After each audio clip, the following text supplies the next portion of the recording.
It's a mom's dream come true. Enter the JTV Mother's Day Getaway now at jtv.com/sweepstakes. And new customers receive a one-time $25 off of a purchase of $50 or more. Are you interested in learning more about the world of digital marketing? Are you looking to grow your business online, but don't know where to start? Join Conrex Digital on Tuesday, April 21st at 9 a.m. for a free quick 30-minute Digital and Donuts to learn more about the digital world. The Conrex digital experts will share tips, tricks, and tactics. So don't miss it. Digital and Donuts is Tuesday, April 21st at 9 a.m. at the Beaver Creek Chamber of Commerce, 3210 Beaverview Lane in Beaver Creek. It's free. If you have unfiled taxes or are in debt to the IRS, this is important news. Did you know the IRS has programs specifically designed to help people struggling with tax debt? Powerful tax assistance programs that can save you thousands if you qualify. No one knows these programs better than the experts at Optima Tax Relief, America's most trusted tax resolution firm, A-rated by the Better Business Bureau. Their award-winning tax attorneys and licensed professionals have resolved over $3 billion of tax debt for their clients. One call to Optima can start the process, helping to put an end to your worries about wage garnishment, asset seizure, and other aggressive IRS actions. Find the best options to solve your tax problems. Call the experts at Optima Tax Relief today for a free consultation. Call 800-343-6460. 800-343-6460. 800-343-6460. Optima Tax Relief. Some restrictions apply. For complete details, please visit OptimaTaxRelief.com. Hey everybody, it's Stephen A. Smith, and everyone knows my feelings on Cowboys fans. But really, Justin Kenner, you're a Cowboys fan and a Browns fan? Good Lord have mercy. I don't know what the hell to do with y'all. I really don't. Exactly, Stephen A. He's been here for 10 years, and we're still trying to figure him out. The Justin Kenner Show, weekdays at 3 p.m., right here on 1410 ESPN Radio. Now, back to the Justin Kenner Show, right here on ESPN Dayton, 1410 Wing AM.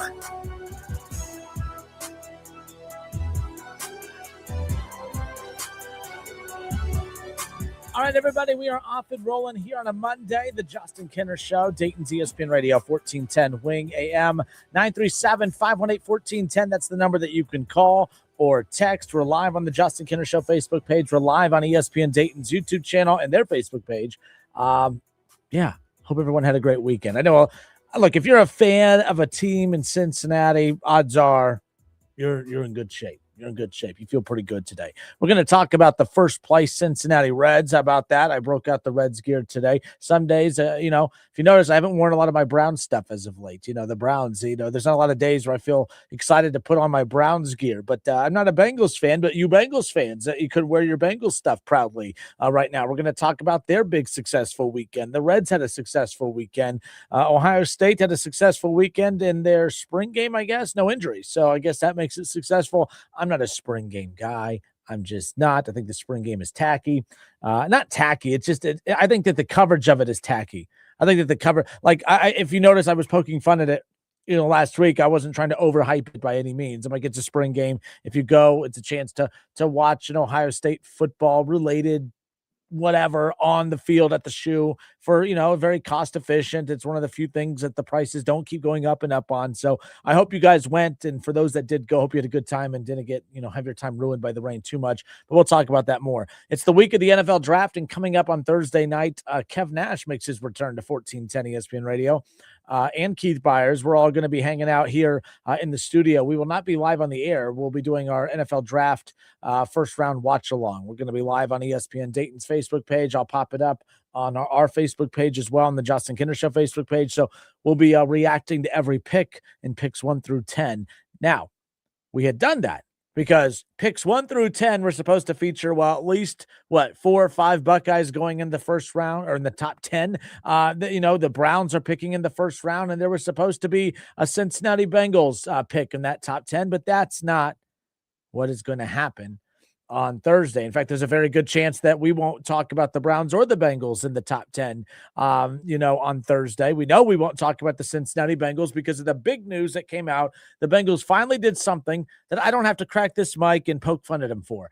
You guys know I'm not a Bengals fan. You guys know that I'm always looking for an excuse to poke fun at your team, if you will. But to be fair, All right. Some of you homers think your team could do no wrong, but a lot of you have started to realize over the last 2 years, especially, well, maybe Kenner's onto something, and you've learned that your team makes it kind of easy sometimes to poke fun at them. But nonetheless, that's kind of where we're at. But I do want to open up. I want to open up with that today. I said last week, the funny thing is I got not into it, but I was going back and forth with a lot of Bengals fans last week who totally disagreed with me, saying how crazy it was for me to even pitch the idea of the Bengals giving up a top first-round pick for Dexter Lawrence, right? We know how active the Bengals have been this offseason. I thought it was an underwhelming start. Like, I still think the Bengals had an underwhelming offseason considering the needs that they had to address heading into the offseason. Now, I don't think that it's underwhelming anymore. I think that the Bengals, when week one arrives, when camp arrives, when the draft arrives, I don't care what they do in the draft this coming up week. I think that the Bengals have done enough to be Super Bowl contenders. I think they've done enough now. But up until that announcement of the trade that finally went through for Dexter Lawrence, and by the way, I think today in just different talks with people, I've said Trevor Lawrence on multiple occasions. Bear with me. I talk really, really fast.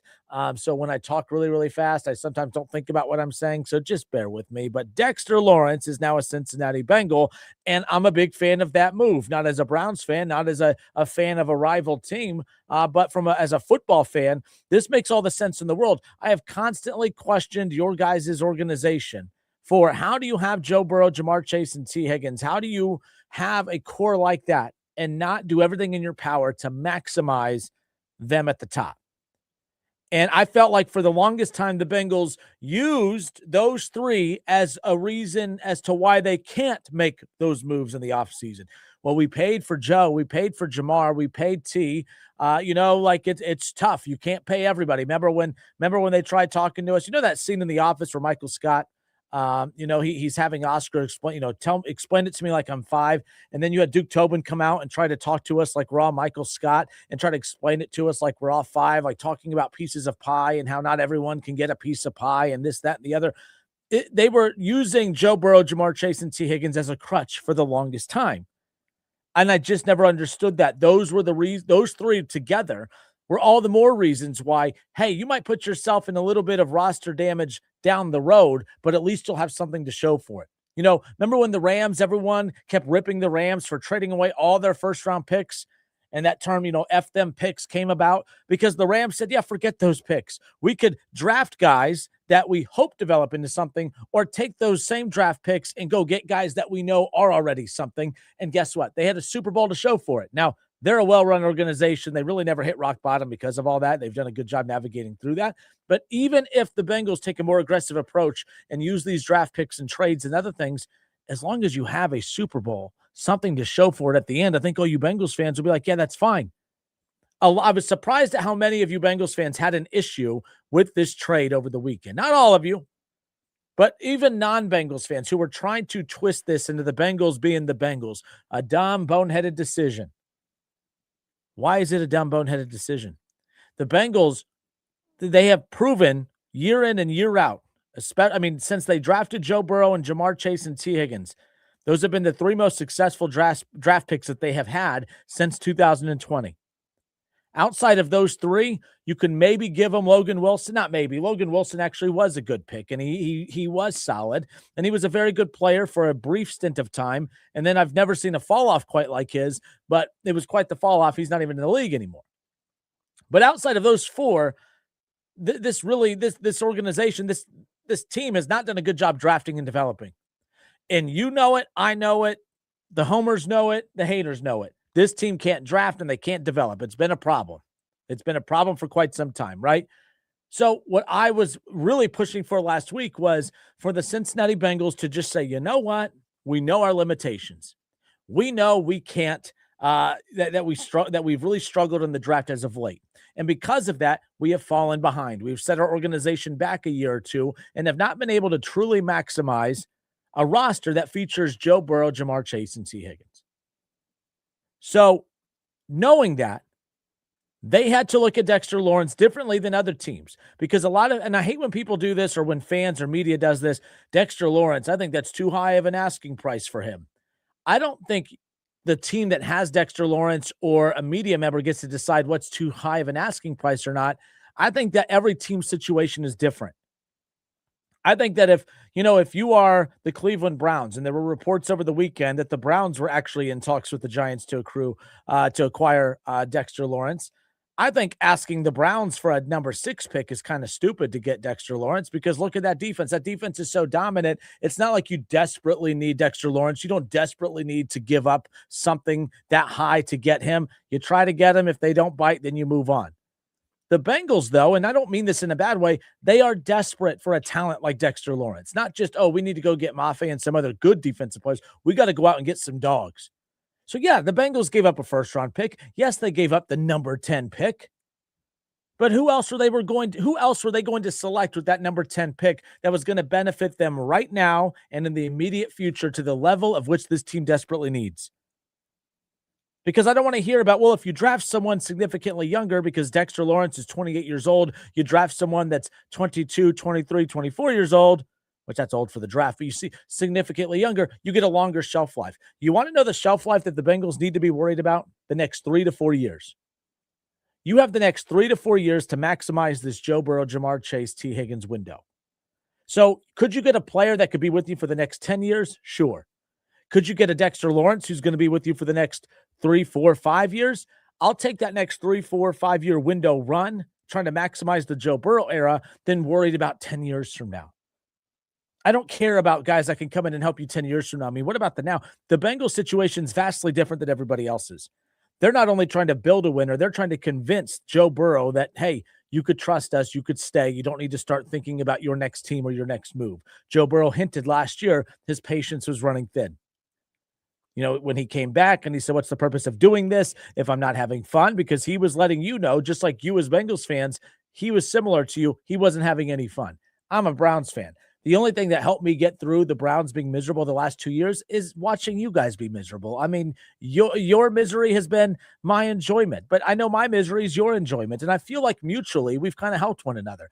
Every time I started to feel really bad about my team, your team made me feel better. And every time you started to feel really bad about your team, you watched at what's happening in Cleveland and you felt better about your team. We've been there for one another for the last 2 years. Okay. I'm not truly happy Dexter Lawrence is in Cincinnati, but from a football, standpoint, from me looking from afar, this is the coolest thing the Bengals have done in a long time. Oh, what about drafting Joe Burrow? You were the worst team. You won 2 games. You had to draft Joe Burrow. I'm not going to give you credit for drafting Joe Burrow. I'm not going to give you credit for in a team that desperately needed a wide receiver to take T. Higgins with the first pick in the second round. I gave him credit for picking Jamar Chase over, obviously, an offensive lineman at the time, and that was the big debate. But outside of that, there's been really nothing I've given the Bengals credit for. I think that they've been a very poorly run organization that accidentally found some very, very elite good players. But I think it's been more embarrassing watching this organization miss the playoffs. Like the Browns are doing this whole thing of, man, we are a quarterback away, as most teams are. But the Bengals are the only team I know that can get an elite quarterback and miss the playoffs for 3 straight years. Like, your organization's poorly run as well. And this is the type of move that gets people to forget how poorly run the organization has been. And it truly does convince the homers and the doubters and the haters that, maybe this organization does get it. Maybe they are finally starting to understand, because this Dexter Lawrence deal is massive. It puts the Bengals in a legitimate Super Bowl conversation, because offensively, there's not a lot of defenses in the NFL that could stop that offense. And honestly, I can go a step further and say I don't think that the Browns defense has always given them fits, but it's really been the Browns defense and that's it. But the Browns aren't truly a threat to Cincinnati right now. So there's not a major threat to Cincinnati stopping that offense. What has always been a threat is even the worst of offenses in the league could score on Cincinnati. That's not going to be the case. When you look at some of the additions that they made, when you look at some of the things that they did in this offseason, when they went out and, of course, they get a Jonathan Allen. Okay, and I like the Jonathan Allen move. I like the Mafe move. And I said those are 2 solid moves that improve a defensive line that definitely needs it, but it's still missing something. Now you have those 2 pass rushers with Dexter Lawrence, and then you got a safety that does a good job of keeping everything in front, with Brian Cook. All those moves, you got Joe Flacco to come in to be a backup quarterback. Like, this has been, I'll give it an A+ offseason for a Bengals offseason that at first I was sitting at that C-, C+ range. It's all the way up to an A now. Kudos to the Bengals for finally acting like an organization that is acting with, and I'm going to use a word that you're going to think I'm taking a shot at them with, desperation. Every organization, I want my organizations to act with desperation because things change so quickly. Joe Burrow, Jamar Chase, T. Higgins, you guys got to a Super Bowl in year 2 of Joe Burrow, and you guys all thought, man, the sky's the limit. The future is bright. You made it to one more playoff after that Super Bowl appearance and haven't been back since. Things change and change in a hurry. So this constant little wuss approach to, well, we got to be patient. We got to draft and develop, and we just can't go out and that stuff doesn't work in the NFL. The most aggressive teams, more times than not, get rewarded. And the Bengals have been one of the least aggressive teams for years now. And that's why they've been going through what they've been going through. This has been an aggressive offseason. This has been an offseason that Duke Tobin, and I still think he's a weirdo, but good for him, good for Katie Blackburn, good for the Brown family, good for the organization, and good for you, Bengals fans, because you finally have a team that showed to you this offseason, oh, we do want to win. Remember when Duke Tobin said that stupid thing that, we always feel like we're giving it our best. We're always going out there and act, we're making the right moves. No, you're not. But you did this offseason. I'm a hater, right? I'm a Bengals hater, all that. You're not going to catch any strays from me today. I think that was a hell of a move. And like I said, I look at the AFC, and we're gonna comb through the AFC when we come back. I want to go division by division in the AFC. Who's better than the Cincinnati Bengals right now? When you look at Joe Burrow, Jamar Chase, T. Higgins, all right, you look at the run game. I'm not a huge fan of the run game, but he's a playmaker, right? You look at the offensive line. It's the first time that Joe Burrow has had the same offensive line back-to-back seasons, and it's an okay line. It's not great, but it's okay. And then now the weapons on defense, and you haven't even got to the draft yet. Who knows? Maybe the momentum continues and you guys hit on a couple picks in the draft. Who knows? But as we sit here right now, I'm looking through the AFC, and I'm like, I don't know if there's a team out there that is as well put together as the Cincinnati Bengals are right now. Or am I overreacting? I don't know. We'll talk about it when we come back. It's the Justin Kinner Show here on a Monday. The Bengals make a splash over the weekend. The pick is in. It's just not their pick anymore. They use that pick to go get Dexter Lawrence from the Giants. How we feeling, Bengals fans? 937-518-1410. We'll be right back.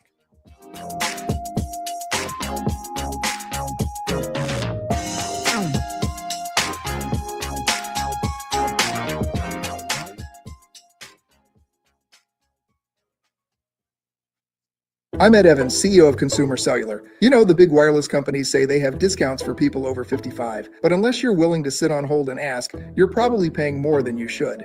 At Consumer Cellular, there's nothing to hunt down. We're built for people 50 plus with plans starting at just $20. And our 100% US-based customer service actually answers the phone. Call 1-888-FREEDOM or visit consumercellular.com today and get your second month free for a limited time. Taxes, fees, and other third-party charges will apply. See website for additional details.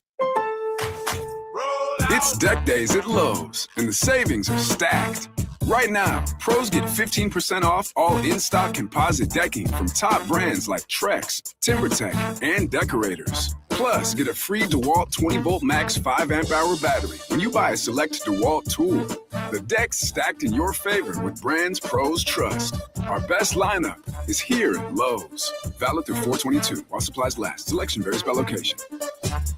Texting enrolls you in a recurring automated marketing text messages. Consent not required to purchase. Message and data rates may apply. The team's looking good this season. I think so. Man, I miss playing football. Ever since I turned 40, I just can't find that fire I used to have. Think it could be lower testosterone? What do you mean? I was feeling the same way. After 40, the body has less testosterone, and men lose their edge. That's why I take Nugenix Total T2. That's the testosterone booster, right? Yes, but Total T2 is their brand new formula that skyrockets nitric oxide levels in as little as 3 hours. Since I started taking it, I've been lifting like when we played for Coach Carter. My energy is way up, and it even spiced up things between me and the missus. Are they still giving out complimentary bottles? Yep, just send a text. Text TIP to 215-215 for your complimentary bottle of Nugenix Total T2, the next generation testosterone booster. Text now and we'll include a bottle of Nugenix Thermo X, our newest, most powerful fat burner ever, absolutely free. Text TIP to 215-215. That's TIP to 215-215. These statements have not been evaluated by the FDA. This product is not intended to diagnose, treat, cure, or prevent any disease.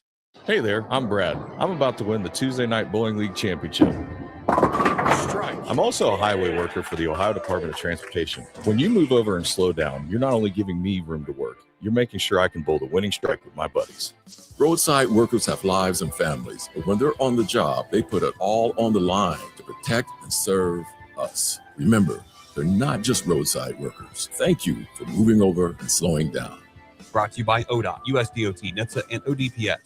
KTH Parts Industries in St. Paris is now hiring and has increased the hourly wage of $22.48. That's right. KTH is looking for elite production associates, including press operators, overhead crane operators, and forklift operators. Apply today. KTH offers excellent benefits, including medical, dental, and 401k. KTH is a short drive from Bellefonte, Troy, Piqua, and Urbana. Upgrade your career and be valued by a company that really cares about you. Apply now at kth.net, an equal opportunity employer. For all of your tree needs, you've got to call Tackett Tree Service. Headquartered in Dayton and family owned since 1949, Tackett Tree Service delivers professional quality tree services to residential and commercial customers, including tree removal, pruning, trimming, stump grinding services. Plus, they have firewood and mulch for sale and even specialize in tree health care too. Call Tackett 7 days a week, 7 to 7, and emergency service 24/7. Call 937-630-2743 or see Tackett'sTreeService.com. At the Home Depot, we have all your appliance answers. And with Spring Black Friday savings, you can get up to 40% off, plus free delivery on select brands like GE Profile. Simplify your day and get the GE Profile all-in-one washer dryer with a quick 90 minutes wash and dry time. Now available in multiple color options. And a fridge with hands-free autofill that fills your cup perfectly while you prep for your day. Shop Spring Black Friday savings and get free delivery on appliance purchases of $998 or more right now at the Home Depot. Offer valid April 9th through April 29th. U.S. only. See store online for details. Confidence is knowing you're ready to handle whatever comes your way. That's what it feels like to take on your workday with Cintas. They make sure your AEDs are up to date, your fire extinguishers are tested and inspected, your floor mats are cleaned and delivered, and your workwear looks good, feels good, and is freshly laundered with the Cintas Apparel Plus program. So are you ready to take on today? Visit Cintas.com. Oh, I'm ready! And get ready for the workday. Some shows give you hot takes. We give you hot takes, cold takes, wrong takes. We'll let you know when Kinner has a right take. The Justin Kinner Show. Weekdays 3 to 5 on 1410 ESPN Wing AM. Now, back to the Justin Kinner Show. Right here on ESPN Dayton, 1410 Wing AM. All right, everybody, we welcome you back here on a Monday. Hope everybody had a great weekend. Look, the draft is coming up on Thursday, and I always say this about the draft. Like, I don't value draft picks as much as others. What I mean by that is the purpose of a draft pick is to use that draft pick to go get a quality player that is going to help you win now and for years to come. Now, you can all just, figure out, okay, what is the desired length of time of which you would wish that player to be an impact player for you. But sometimes every team's window is smaller. Like if the Bengals were rebuilding, then yes, you probably want to keep that top 10 pick and hopefully you hit on a defensive player that's going to be with your team for many, many years. Dexter Lawrence is 28 years old. He could still be a Bengal for another 7-8 years, maybe longer. I don't know. He's 28 years old. And for the Bengals to be as aggressive as what they were, to go and use that draft pick, the number 10 pick in the first round, to go acquire Dexter Lawrence, you are not going to draft a player like Dexter Lawrence that is going to come in and be Dexter Lawrence right away. So now you get Dexter Lawrence in 2026 and for years to come, as opposed to drafting a Dexter Lawrence and letting him figure out the league and then gradually improve. He's been a dominant player, yes, but the Bengals, do you trust them to make that pick? Do you trust that they have a large enough scouting department, which they've proven they don't, to go out there and find that guy? I don't. Their drafting and evaluation of players has been a disaster, especially over the last 5-6 years. I mean, they got Joe Burrow, Jamar Chase, and T. Higgins. Outside of that, what is worth bragging about? Evan McPherson? I mean, I'm not taking shots. So if you guys were with us when we opened up the show, look, last week I was the one really constantly saying the Bengals need to go do whatever they need to do to get Dexter Lawrence. All right, they wanted a first rounder. Some of you fans are saying, well, you don't give up a top 10 pick for a Dexter Lawrence. You don't give up a top 10 pick for a top 3, maybe some say the best interior defensive lineman in all of football. You don't give up a top 10 pick for that, for a guy that's 28 freaking years old that you can have for another 7, 8, maybe 10 years. I think what the Bengals did was smart. I think it's what Super Bowl caliber teams do. You got to use your draft picks to either, you got to hit on your draft picks, and that's how you stay a Super Bowl contender, or you use those draft picks to go get Super Bowl caliber players. The Rams won a Super Bowl, not because they drafted extremely well. It's because they used their draft picks to go get players that other teams had developed and were already all-pro players. That's how the Rams were able to put it all together, because they had a Super Bowl quality quarterback, which the Bengals have that. They had elite wide receivers. The Bengals have that. All right. The Rams ended up having, a very, very good defense. Now, hopefully the Bengals are close to having that. And I think that this offseason puts them in that right spot. I'm Justin Kinner. It's the Justin Kinner Show, 1410 ESPN Radio, 937-518-1410. I could feel the excitement over the weekend. When it came to the Bengals making this splash move to go get a Dexter Lawrence, and the national media and some of the others, some are split down the middle on whether it was the right move or not. I haven't heard one good reason why it was a bad move. Maybe you have that. 937-518-1410. Thumbs up, thumbs down. How are we feeling? What does the addition of Dexter Lawrence do for the Cincinnati Bengals? Let's go to the phones. 937-518-1410. We have Jack on hold. Jack, thanks for waiting. You're on live, sir. Well, definitely thumbs up. No question about that. I think key to how much this defense improves will be at linebacker. I mean, Carter and Knight were running around like they were taking part in the Chinese fire drill last year. And Will Allen and Maffei and Lawrence enhance the play of Murphy and Stewart, who will probably now battle for defensive end. They may not be blocked as well, given all the attention offensive lines are going to have to give to Maffei, Allen, and Lawrence. And can the linebackers improve from year 1 to year 2? If we had Logan Wilson around to help tutor them, that might be a big assistance. But I think the key is going to be that middle layer of defense, those 2 linebackers. I think the secondary is much improved. Cook is a manager back there. He's smart. He keeps everything in front. The players in the secondary will learn from him. But I think a big key is how much better the players around Maffei, Lawrence, and Allen get. And we'll find out probably in the first several games of the season. Yeah. Hey, thanks for letting me in. Oh, thank you. I appreciate the call. Thank you. No, and that was Jack. 937-518-1410. Call and get your spot in line. So that was Jack, and he brings up a good point. I'm talking about the impact of what the additions mean as far as just that veteran presence and guys that know what they're doing. But it's kind of funny. A lot of the things that I say about the Reds kind of cross over to the Bengals as well. My biggest frustration about the Bengals and the Reds at times is when they have hit in the draft and they do get these young prospects that come up, these organizations look at the young prospects and say, you guys go do it for us, instead of providing those younger players with veteran pieces around. I mean, I don't think it's a coincidence that the best season that the Bengals have had in the Joe Burrow era was year 2, when it was a perfect balance of young players with veteran surroundings now, right? Like on both sides of the ball, not just one. When you look at that defense back when they went to the Super Bowl against the Rams, when they came up just short, look at all the veterans that were on that side of the ball. And look at all the veterans that the Bengals slowly, as time went on, we'll just take that veteran away and replace him with a rookie. We'll take that veteran away and replace him with a rookie. And every veteran was replaced with a rookie that the Bengals reached on or just never developed properly or just wasn't that good. And that's why I love what the Bengals did this offseason, is because when you look at everything that they did even before, when you look at everything that they did even before Dexter Lawrence over the weekend, I mean, when you go get veteran players like they did, like a Jonathan Allen, like a Maffei, and Maffei's like one of those veteran players that's still relatively young as well, and you signed him to a multi-year deal. You have Dexter Lawrence for a multi-year deal. I get that, Jonathan Allen, he's on a 2-year contract, but you have this defense is not just we're plugging and playing with 1-year contract guys. This defense can be intact for a few years, and it makes this draft coming up this weekend kind of even more interesting. Because for years, the Bengals have whiffed in free agency. I don't think that's the case now. Free agency, offseason trades, whatever. And it's like they put all their eggs in the basket of the draft. The Bengals can whiff on another draft. I don't suggest that they do that, but this team's already significantly better than the last couple of years. So this draft, though, can you imagine if they do nail a pick or 2 or 3 on top of what they did?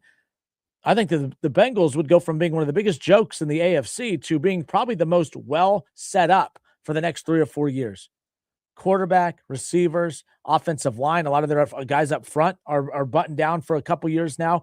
And you have a lot of these key defensive pieces who are on relatively, younger rookie contracts, or you just nailed them down. You got Mafe for a few years, right? We talked about Jonathan Allen for 2 years. You just got this, longer extension done with, of course, Dexter Lawrence. If this works, and I think it's going to, as far as at least this team being at the very least, a 10 to 11, 12 win team, that's a playoff team. I think a bad year is a wild card team for the way that this roster is constructed. But I think they're missing stuff. I don't think that any team is perfect anymore. And the Bengals aren't going to be perfect. I don't think that they have to be. We've said for a while now, if the Bengals just get an average defense, they're going to win a lot of football games. I think they're still light in the middle, as our last caller just mentioned. The linebacker, that they need a boost there. I think you need more depth in the secondary. I do like the addition, of course, of Brian Cook. And you got him locked up to a 3-year deal. Joe Burrow, Jamar Chase, T. Higgins, a stable offensive line. Not a great one, but a stable one. A playmaker out of the backfield, of course, and Chase Brown. And then, of course, you look over at what they've done on the defensive side. I'm looking at the AFC, and I don't see a more balanced team than the Bengals. There are balanced teams, but there are balanced teams who aren't elite on either side of the ball. The Bengals aren't elite defensively, but they're above average defensively with an elite offense. And I don't know what else there is. So you look at the AFC, look at the Bills. I don't think the Bills are elite offensively, and they're very good defensively. They're balanced. They're a Super Bowl contender. But the Bengals have a better side of the ball than the Bills, all right? And that's offense, right? The Dolphins, no. The Patriots, I don't think that they're elite offensively. Their defense is pretty damn good.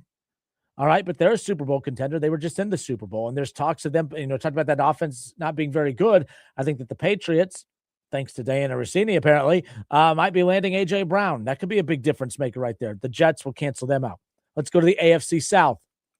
You look at the Texans, elite defensively, average to below average offensively, with the high ceiling that if CJ Stroud just returns to what we saw his rookie year and what we know he's capable of, like at Ohio State, I think the Texans' ceiling could be pretty high. They're just on the outside of being a Super Bowl contender. They're a playoff contender. They're very, very good, but so many question marks on that offense. And, how good is their quarterback? I like CJ Stroud. I just don't love CJ Stroud.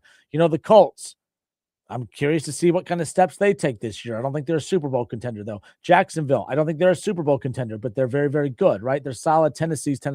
Denver, that's a legit Super Bowl contender.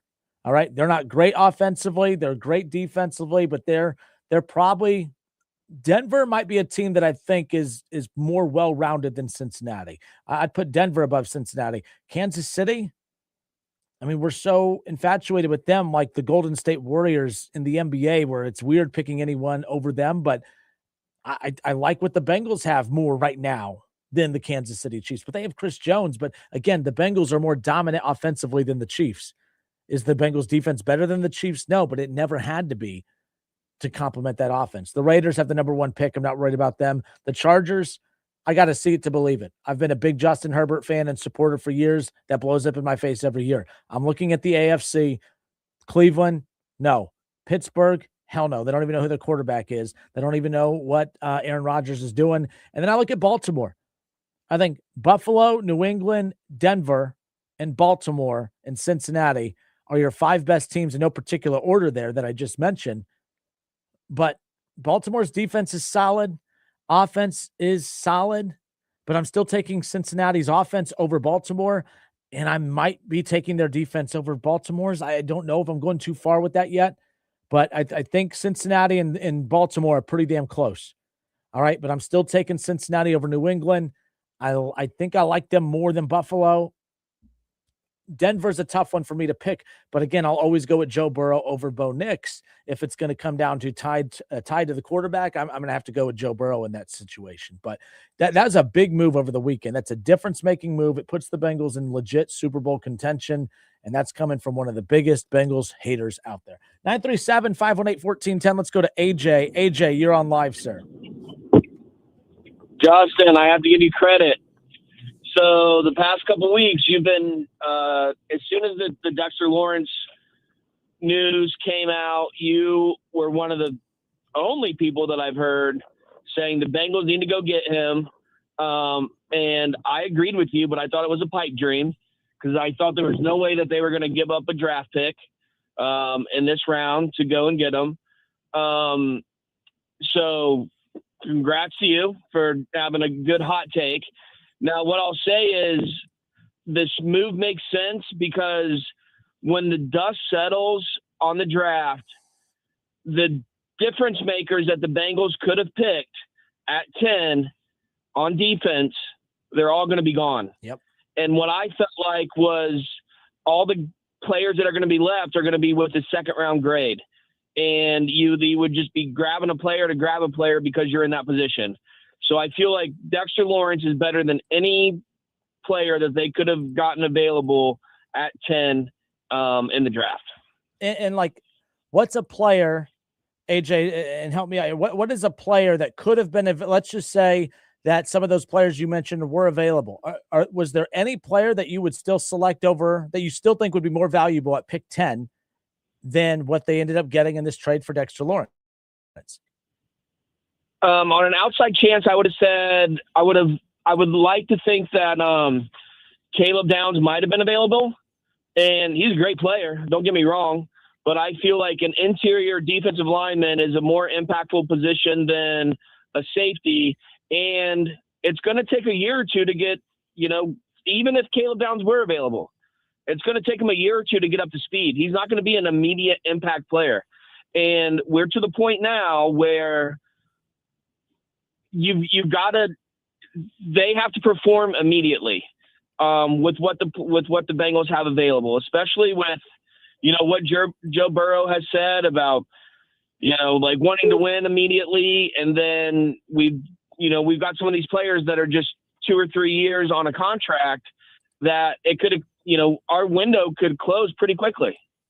No, and that's the other thing. Like, that's why I was getting annoyed when people were saying that the Bengals, that's too high of a draft pick to give up. I'm like, you guys, some people don't understand. You're basing that off of just regular football thinking in regards to like long-term. Like the Bengals, yes, they want to have success long-term. They want success long-term, but they need success now, which is why I don't think that there is a single player in this draft that is more valuable to the Bengals than what they just got with that top 10 pick. So that's why I'd asked you that. By the way, the Bengals, I mean, it's not like it would be a bad thing to have a Caleb Downs or to have the cornerback from LSU or anything like that. I just don't think any of those guys would have been as impactful for the Bengals now than Dexter Lawrence. And I think that that's why it's so important that they did that. It's the smartest move the Bengals have made since drafting Joe Burrow and Jamar Chase and T. Higgins. And I don't say, you know me, I always find a way to maybe water on your, pee on your guys' parade or whatever you want to call it. But that's not what was going to happen today. I thought it was a Super Bowl caliber move. And I don't think the Bengals do that too often or ever since drafting those guys. Yeah, I'm on record as being one of the biggest Duke Tobin haters. I'll be honest with you, and I applaud him if it was his final decision, but I question if that was influenced by Katie Blackburn or maybe Mike Brown, which would really surprise me. But I want to give him credit for it, but I think that came from above. Yeah, and I've learned as a Browns fan too, like, the results are all that matters, because I'm not going to give Duke Tobin any credit unless this actually leads to winning, because right now he's still the de facto GM of a team that has missed the playoffs 3 straight years with Joe Burrow at quarterback. I mean, you look over at Cleveland. I mean, Andrew Berry has hit on significantly more draft picks than Duke Tobin and the Bengals have, and he still doesn't get any praise for it because of all the losing that has come even with those great draft picks and those great trades that he has made, and even free agent signings. So it's all about results. They have to go out there and win. But for right now, with the information we have, whether it was Duke Tobin, Katie Blackburn, or Mike Brown, whoever made the final decision, good for them, because that decision has not been being made consistently or at all enough for this team to be a contender. They are now, in my opinion. What does this move mean to you? Are they a Super Bowl contender? Are you putting them in that category right now? Justin, I think they are definitely a playoff team. And I would like to think that they are a conference an AFC contender. I can't 100% say Super Bowl contender. There's still some. So my concern is, yeah, we're getting these players, but my concern, like the previous caller said, is depth as well. Yep. So on the surface, team's great, but someone gets hurt. There's a chance that everyone could get hurt on the team. Like, what do we have to fill in behind that? And I don't think we have the depth to be for safety. But if everyone's healthy, then yes, Super Bowl contender. But I need to see more depth. Fair enough. And that's going to be the thing I continue to throw out for the remainder of the show is, what does this move mean for the Bengals? But regardless, it's a step in the right direction. It's a move that caught everyone by surprise because the Bengals don't make that move. But AJ, I appreciate the call, man. Thanks for listening and calling. Later, Justin. 937-518-1410. That's the number to call and jump in on the conversation. This Dexter Lawrence deal, it's a huge deal. I think it's a huge deal. I'd be saying that, like, the Cincinnati had solid pieces. But we're talking about just Dexter Lawrence's addition, but I'm looking at it as a Dexter Lawrence Mafe addition, like what those two collectively mean for this team. And I saw other people too try to say, well, if they would have just done this with Trey Hendrickson, they'd be fine. They maybe, like, Cincinnati still stuck to their guns. Cincinnati wasn't against paying Trey Hendrickson or paying anybody. They didn't want to pay a guy that was going deep into his 30s. Dexter Lawrence is 28 years old. This contract extension is going to take him into his early 30s, but they're not giving him an extension into his mid and late 30s, which is that's what would have had to happen for Trey Hendrickson. I flip-flopped on that a lot. I thought that the Bengals were too bad. They weren't good enough. Beggars can't be choosers, but at the same time, to their credit, they stuck to their guns, and they literally finally put their money where their mouth is. Hey, we don't want to give Trey Hendrickson money because he's too old. I thought that was kind of silly, but they went and found a player that fits the mold that they were looking for, and they were willing to give up a top 10 pick for it, and they gave him the extension. And they worked out a pretty decent extension. They're actually getting a very good value on him as well, and he's going to be in Cincinnati for quite a few years. So, Tyler, what up? Tyler on Facebook, on the Justin Kinder Show Facebook page. He says, trust me, I love all these moves my Bengals have done this offseason. And yes, I think the defense is going to be better this season. I have to see it on the field. No doubt about it. Let's see. Let's go to Adam. Adam's on the Justin Kinder Show Facebook page. He says, pre-June 1st, the Bengals are not a top 5 AFC team. Pre-June 1st. Who are you taking over the Bengals at this moment, Adam? We've talked about a team that has consistently been just a hair outside of the playoffs with the historically bad defense with this offense. Now this offense has more than just an average. I think this is above average defense. I don't think it's elite yet. But who are you? I look at the AFC. We saw it last year. It's not that good. Like, the AFC is not that good. The Buffalo Bills are a Super Bowl contender out of the AFC, but look at all the holes that they have. Like, the Broncos, I think, are the most complete team in the AFC. The Patriots are pretty close, but we saw how bad they could be in the Super Bowl last year. Like, seriously, across the board, I want to pick up with this when we come back. I don't know really what my argument is. I don't know if there are 5 teams better than the Bengals in the AFC right now. And you know me, big Bengals, who day, big Bengals fan here. You know me. So it's painful for me to do this, but I'm looking across the board. We've said for years that if the Bengals just have an average defense, they're set. They're more than set right now. I don't know. I feel like Bengals fans now, you've been abused enough that you're cautiously optimistic, and that's fair. But Tyler, let me know your 5 teams that I'm sorry, I think it was Adam. Adam said pre-June 1st, the Bengals are not a top 5 AFC team. Well, who are those AFC teams better than the Bengals? We'll go through that again when we come back. It's the Justin Kinder Show, 1410 ESPN Radio.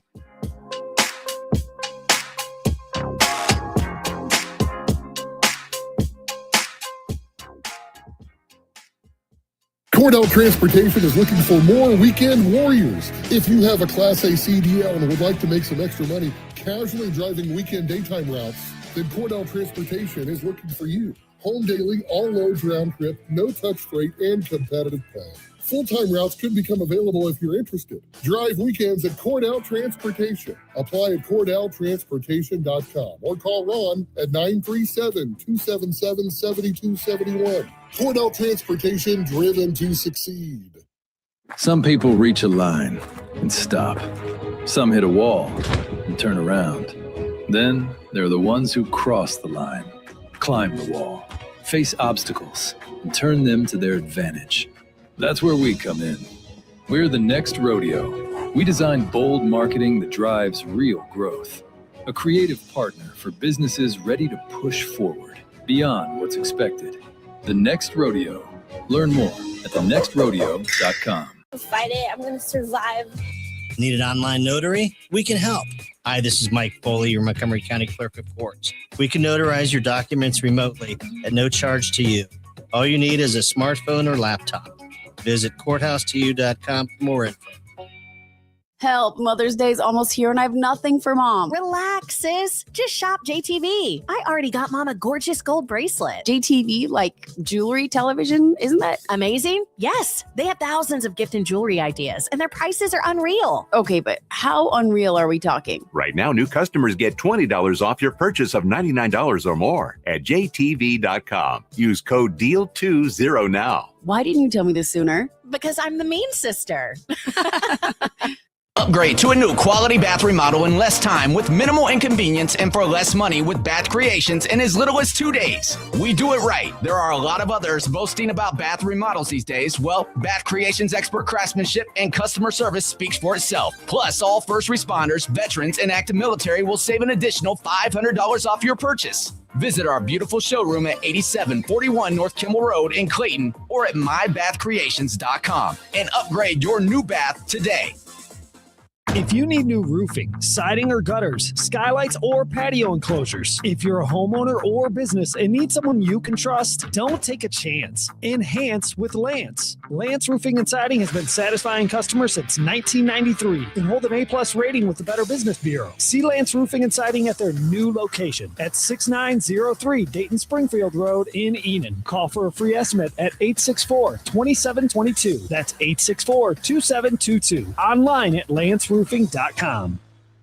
You know what scared Kathy more than surgery? Giving up her active life, turning down opportunities to do the things she loves. I found myself saying, no, I don't want to do that because of pain. It was really limiting my activities in every way. And then came the diagnosis. You need 2 full knee replacements. I don't have time for a double knee replacement. And I don't like pain. So no. But that's not how her story ends. She tried something different. QC Kinetics. It was cutting edge, but natural and much easier on her body with thousands of patient success stories. I went to QC Kinetics. Within a couple of weeks, I was absolutely pain-free, no pain. I feel fantastic. Too much life to live, and I want to stay in motion as long as I possibly can. Don't let pain decide what you say yes or no to. Live your best life. They'll make sure of it at QC Kinetics, starting with a free consultation. Call QC Kinetics, 937-936-0325. That's 937-936-0325. 937-936-0325. It's spring, the season for gardening and outdoor fun. Mad River Mulch and Topsoil is here to help as the region's leading provider of mulch, rock, processed topsoil, sand, and compost. We specialize in your garden needs and home oasis. Did you know we have playground mulch to keep the kids safe this summer? Yes, and we offer delivery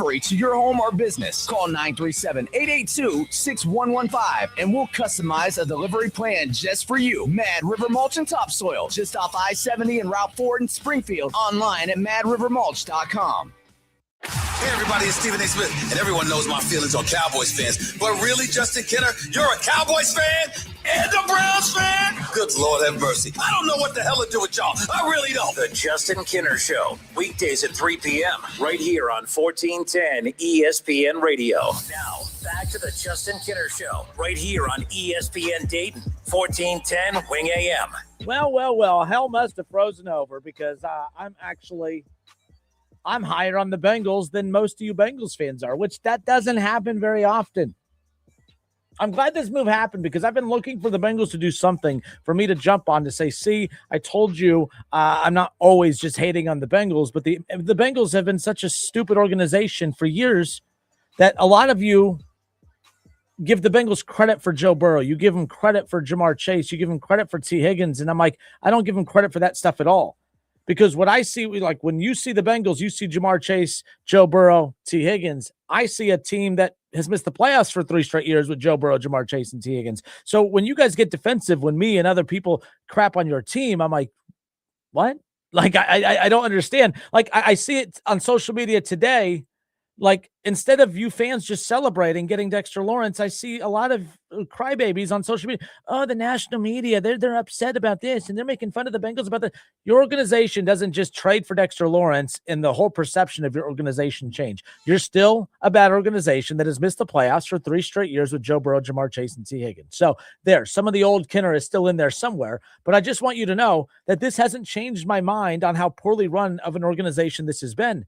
This is the first good decision that they have made in I don't know how long. This team doesn't make good decisions. They just don't. This is a good one.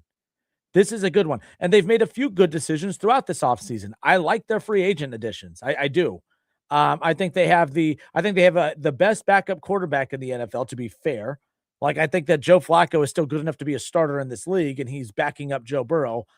I think that I mean, think about last year. If this defense that the Bengals have this upcoming season was around last year, Joe Flacco is leading them into competing to win that division. Forget just the wild card, but they're probably going to win that division last year with Joe Flacco if they have the defense last year that they're going to have this year.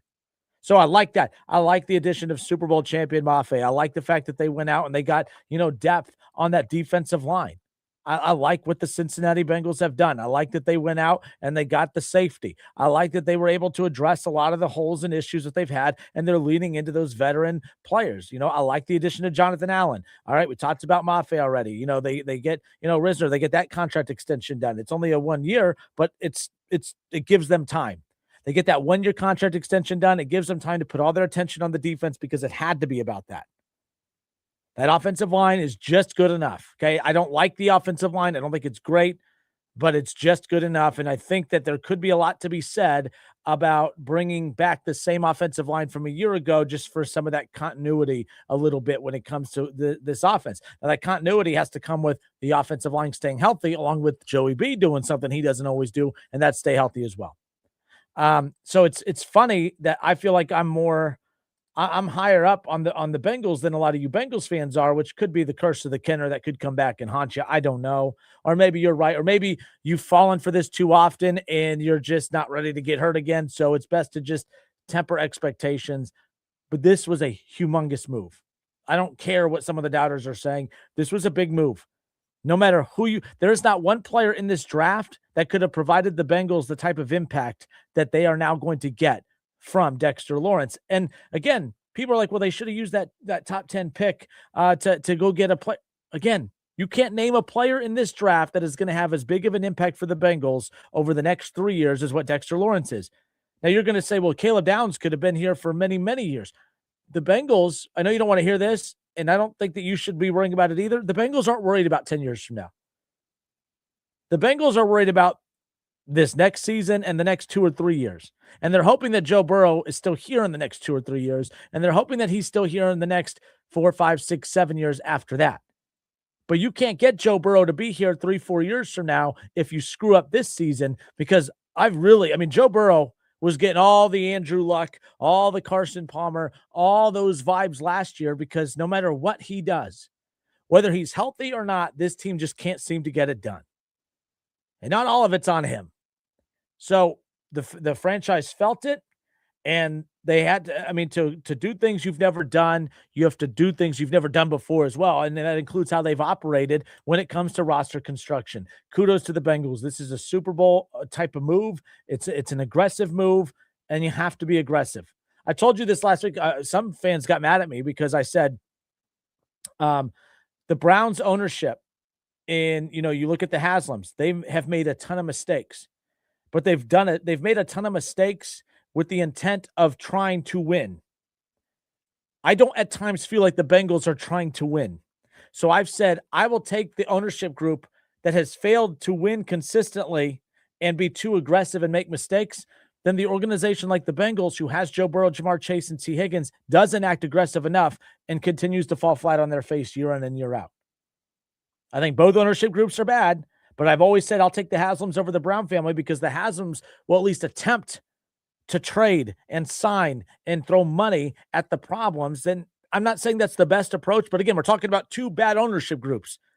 I'm not saying that's the right way to do it, but considering who's running these teams, I will take the more aggressive ownership group over the non-aggressive ownership group any day.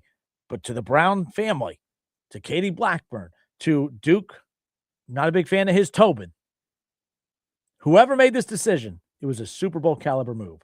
So Tyler Fife a little bit ago messaged into the show, and he said that, trust me, I love all these moves my Bengals have done this offseason. Yes, I think the defense is going to be better this year, but I have to see it on the field. And they're just seeing, Adam Seltner on Facebook said, pre-June 1st, the Bengals are not a top 5 AFC team.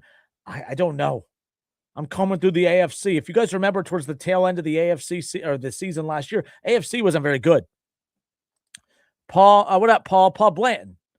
Paul, one of the biggest Bengals fans I know, one of the more realistic Bengals fans I know out there, says, I like the move, Justin, but it's still the same old Bengals. They'll find a way to miss the playoffs and or lose key games. Maybe they will. Maybe they will.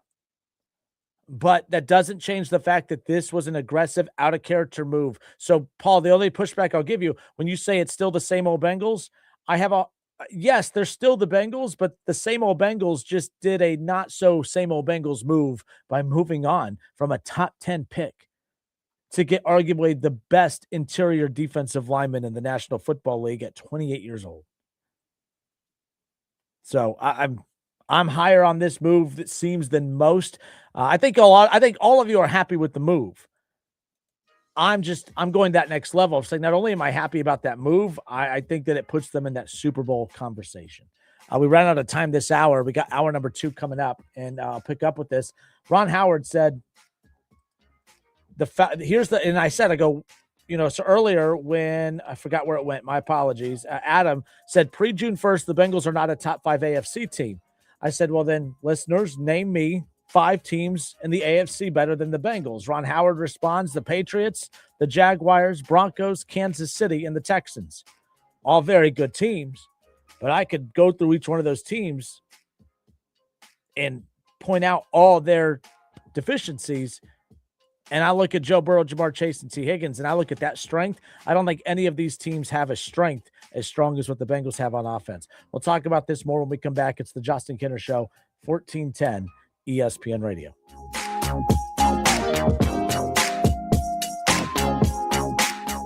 My name is Christine, and I'm a widow. My husband, Ryan, was a healthy 34-year-old, and 3 months later, he was gone. Thankfully, he had life insurance. Ethos made it so easy. You can get a quote in seconds, apply in minutes, and get same-day coverage. 100% online, no medical exam. Life insurance didn't take away the loss, but it did give us the space to just grieve. Get your free quote at ethos.com/game. Ethos.com/game. Paid spokesperson. Time spent on application may vary. Online health questions required. Hey, Andy, you need to check out Gem City Water. What? Another company selling bottled water? Just the opposite. Gem City Water is a local company that offers affordable reverse osmosis systems and installs them for free. You can have pure, great-tasting water right from your own tap in your home or office. My water is tastier, healthier, and eco-friendly. Okay, I probably should. I know I need to drink more water, and I'm so tired of buying bottled water. But how do I get info on Gem City Water? Just go to gemcitywater.com. You'll be glad you did. Whoa. Okay, this one says you get a free phone if you switch. Hey, this one also says you get a free phone if you switch. Yeah, they all do, hon. Wait. The T-Mobile one says families saved over $3,700 versus the other big guys in the past 5 years. And their experience plans have Netflix included, plus a year of Dash Pass by DoorDash. Hang on. Let me see that. And a 5-year price guarantee? Oh, yeah, we're switching. That's what I'm talking about. Do we clap now or? I'm thinking high-five. At T-Mobile, get savings that keep stacking up. That's value you can feel every day. Switch now at T-Mobile.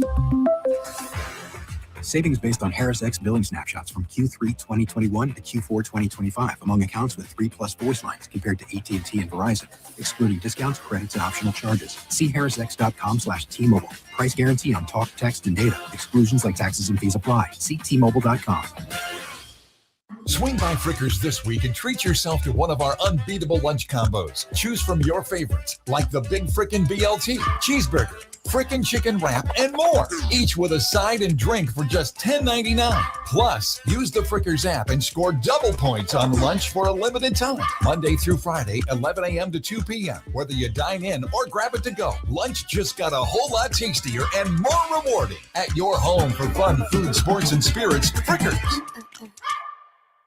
ESPN 1410 Wing AM weather. Our forecast says clear skies and 39 tonight, sunny and 76 tomorrow, chance of showers 75 on Wednesday. I'm Rick Shrimp for 1410 ESPN Radio. ABS, TPMS, CVT, VVT. The auto industry loves its alphabet soup, but at Carroll Works Tire in Dayton, we keep it simple. The only acronym you need to remember is TIRE. Trust, integrity, reliability, expertise. That's what we deliver every day. Carroll Works Tire, keeping Dayton rolling with TIRE service you can count on. Find us online at C-W Tire or talk to a real human, 937-461-5441. If you need new roofing, siding or gutters, skylights or patio enclosures, if you're a homeowner or business and need someone you can trust, don't take a chance. Enhance with Lance. Lance Roofing and Siding has been satisfying customers since 1993 and hold an A+ rating with the Better Business Bureau. See Lance Roofing and Siding at their new location at 6903 Dayton Springfield Road in Enon. Call for a free estimate at 864-2722. That's 864-2722. Online at lanceroofing.com. KTH Parts Industries in St. Paris is now hiring and has increased the hourly wage of $22.48. That's right. KTH is looking for elite production associates, including press operators, overhead crane operators, and forklift operators. Apply today. KTH offers excellent benefits, including medical, dental, and 401k. KTH is a short drive from Bellefonte, Troy, Piqua, and Urbana. Upgrade your career and be valued by a company that really cares about you. Apply now at kth.net, an equal opportunity employer. For all of your tree needs, you've got to call Tackett Tree Service. Headquartered in Dayton and family owned since 1949, Tackett Tree Service delivers professional quality tree services to residential and commercial customers, including tree removal, pruning, trimming, stump grinding services. Plus, they have firewood and mulch for sale and even specialize in tree health care too. Call Tackett 7 days a week, 7 to 7, and emergency service 24/7. Call 937-630-2743 or see Tackett'sTreeService.com. You have empty office space to fill or home office to create. You know what you need. You know what you'd like. But you also have a pretty good idea after you've shopped around the usual places. What you need and what you like might not happen. Well, then you haven't been to Charles Larrick's Warehouse Outlet. Nobody has their selection. Nobody has their discounts. And every week, there's something new. If you need office furniture, Larrick's Warehouse Outlet can sell it to you for half the price and below manufacturer selected prices. Half price and below on hundreds of items. From budget to the best. From desks to filing cabinets. Before you go anywhere else, do yourself a favor and come to Larrick's Warehouse Outlet. With 25,000 square feet of selection, you're not going to want to go anywhere else. Larrick's Warehouse Outlet at 23 Mac Oil Avenue in Dayton. Open Monday through Friday, 9 to 6. Larrick's, continuing the tradition. $5,000 sign-on bonus. That's right. My friends at Cordell Transportation are now hiring experienced Class A CDL drivers with excellent work history. If that's you, apply now. Cordell Transportation offers home daily dedicated lanes, no-touch freight, and brand new equipment, plus a $5,000 sign-on bonus paid over 18 months, paid orientation, and company 401k with company match. Apply online at CordellTransportation.com. Cordell Transportation, driven to succeed. I remember brushing my hair and looking down and thinking, oh my gosh, do I have any hair left? I used to look at women with thick, beautiful hair and think, why doesn't my hair look like that? My thinning hair is making me feel so old. If you want thick, healthy, gorgeous hair, then you need Hair Volume from New Nordic. With clinically proven ingredients like apple extract, biotin, and millet, Hair Volume nourishes your hair follicles to promote thicker, healthier-looking hair. Say goodbye to shedding thin and dull hair and hello to thick, healthy hair with Hair Volume. Since taking Hair Volume, the shedding has all but stopped. Now, instead of being jealous of other women's hair, I have friends who are jealous of mine. My hairdresser couldn't believe the difference in my hair. Now she's using Hair Volume too. Available as a tablet or delicious gummy, Hair Volume is available online at Amazon and NewNordicUSA.com, or find Hair Volume in the hair care aisle at your local CVS. And now a list of things from Progressive Insurance. Home, auto, boat, motorcycle, RV, ATV. Progressive protects them all. Learn more about bundling at Progressive.com or call 1-800-PROGRESSIVE.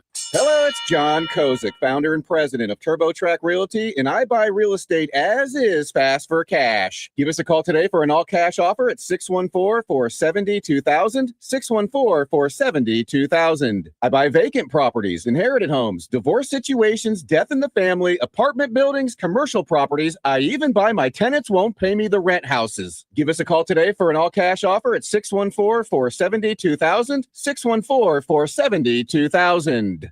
Hello, this is Michael, and I wish to welcome you to Dave Arbogast Buick GMC service, located at exit 69 on I-75 in Troy, Ohio. Please join us between April 1st and May 30th to save big during our buy three, get one for $1 tire sale.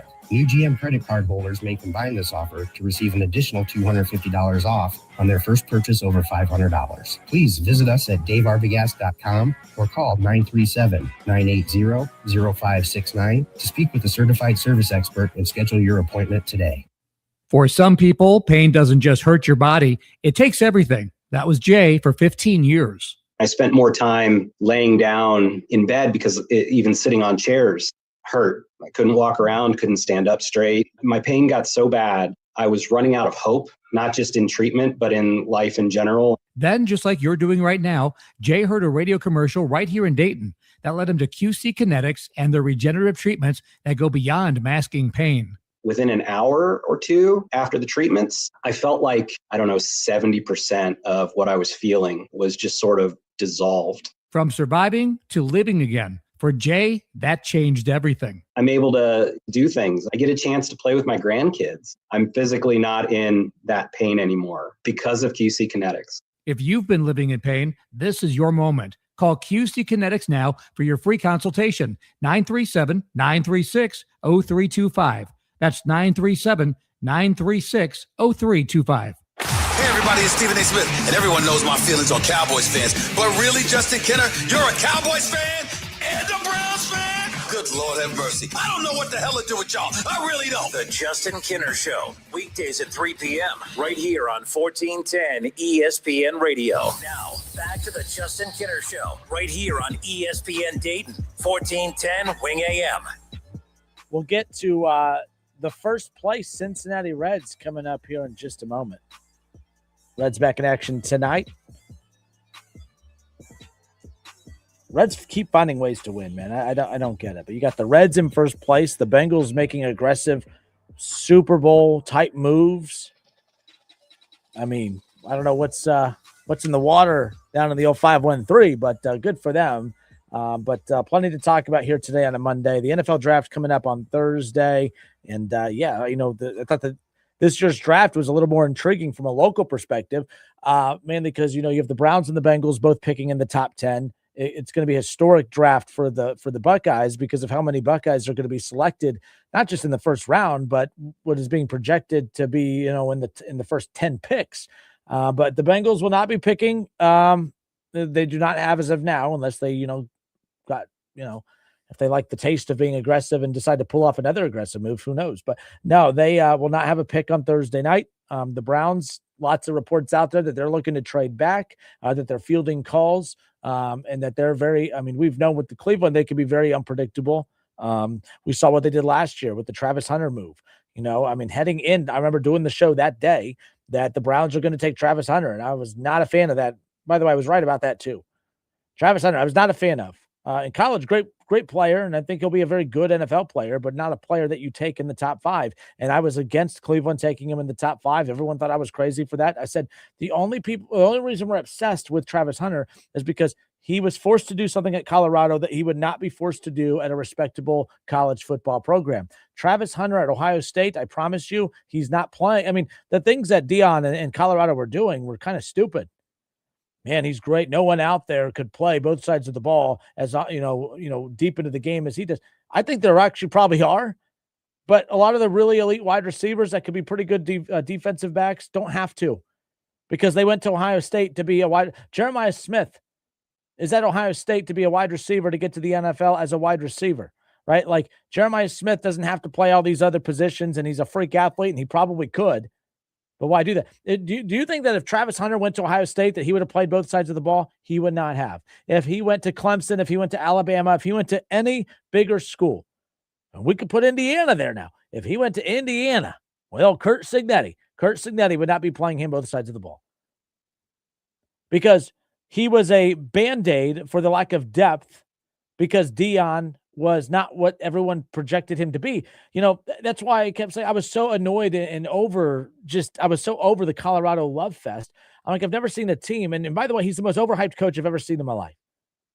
I mean, all the guy does is lose. He doesn't win big games, and yet Deion's constantly being paraded around college football as, man, Deion's doing this. Can you believe what he's doing? I can't believe, to do that at Colorado of all places. What Curt Cignetti at Indiana is what fans and media want you to believe Deion is at Colorado. So him playing Travis Hunter on both sides of the ball, that was stupid. There's a lot of freak athletes that I guarantee you could probably play both sides of the ball. They just don't have to, because those coaches know what the hell they're doing and they go get depth. So I didn't want Cleveland to take Travis Hunter in the top 5, because Travis Hunter to me was not an elite level wide receiver. And I didn't think that, he wasn't even like, and I said, take the wide receiver talent away from Travis Hunter. If you just base it off of him as a cornerback, in the secondary, he wasn't even the best secondary piece in the draft last year. But because he was an above average secondary piece and above average wide receiver, and you put the both sides of the ball together, all of a sudden he was to jump stop. Cleveland, so glad they avoided that. So glad they didn't partake in that circus. And now it's Jacksonville's problem. But Jacksonville's pretty damn good. And luckily, they weren't tying a lot of their success to that one pick. Although they did give up a lot to move up. But Cleveland avoided that to get Mason Graham. So we'll see what they do with the additional pick that they got on Thursday night with the number 20 pick. So there's that. But we welcome you back. Again, it's 4:14. Yeah, 4:14 here in the Miami Valley. I'm Justin Kenner. Big Bengals fan, apparently. I'm higher on the Bengals than Bengals fans, it seems. I think this Dexter Lawrence move, I'm not like, I think a lot of you are hearing what I'm saying, and I think you're mishearing what I don't look at what the Bengals did just with Dexter Lawrence and say, oh, that one move is why they're Super Bowl contenders. I think that one move is magnified because of what they did before. I think because the Bengals went out and got Mafe and free agency and were able to get him, obviously, to sign with them coming from the Super Bowl champion Seahawks, because they were able to get a Jonathan Allen signed to a 2-year deal, because they were able to get Brian Cook signed to a 3-year contract extension through the 2028 season, and to get him to come in. They extended Orlando Brown Jr. on the offensive line. They got Risner on another extension, on a 1-year contract extension. They arguably have one of the best backup quarterbacks in Joe Flacco, in my opinion. I think Joe Flacco is good enough to start for a lot of teams. And he's your backup in Cincinnati. Cincinnati has had a very, very, very good offseason. And I thought before it was just an okay offseason, but it was still missing that main event. I'm a wrestling fan. You have your main event and you have your undercard. And your undercard, you have the mid card and all this stuff. Like those mid card fights, those don't have to be the best fights in the world, but those mid card fights feel bigger if you have a big time main event. A big-time main event could take those mid-card matches and make them feel bigger than what they are. And to me, that's what Mafe, that's what the Joe Flacco, and that's what the Jonathan Allen move was. Like, those were all just good mid-card moves, but they weren't being elevated by anything. Now that you got Dexter Lawrence with, of course, a Jonathan Allen, with, of course, a Mafe, with, of course, a Brian Cook, now that one main event move takes that mid card and bumps it all up. And now I think it's been a hell of an off season. I hope that was a good analogy. I hope I did okay with that. I've been working on that one for the day. I was kind of curious your guys' thoughts. Let me know. But the bottom line is I think that this has just been an un-Bengal-like off season. They acted with urgency. They acted with aggression. And to be honest, it went miserably bad, but I thought that the fact that Duke Tobin, who I think is a goofball, I think the fact that he addressed the media right after the season ended and didn't wait until Indianapolis at the Combine, that was different. Remember when he addressed the media after, how everyone was like, oh, that's different. Like, he never does that.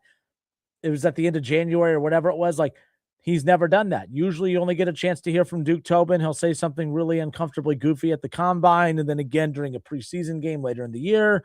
And that's about it. You usually don't hear too much from Duke Tobin. But the fact that he was able to face the media, face the backlash right away, that was the Bengals doing something they normally don't do.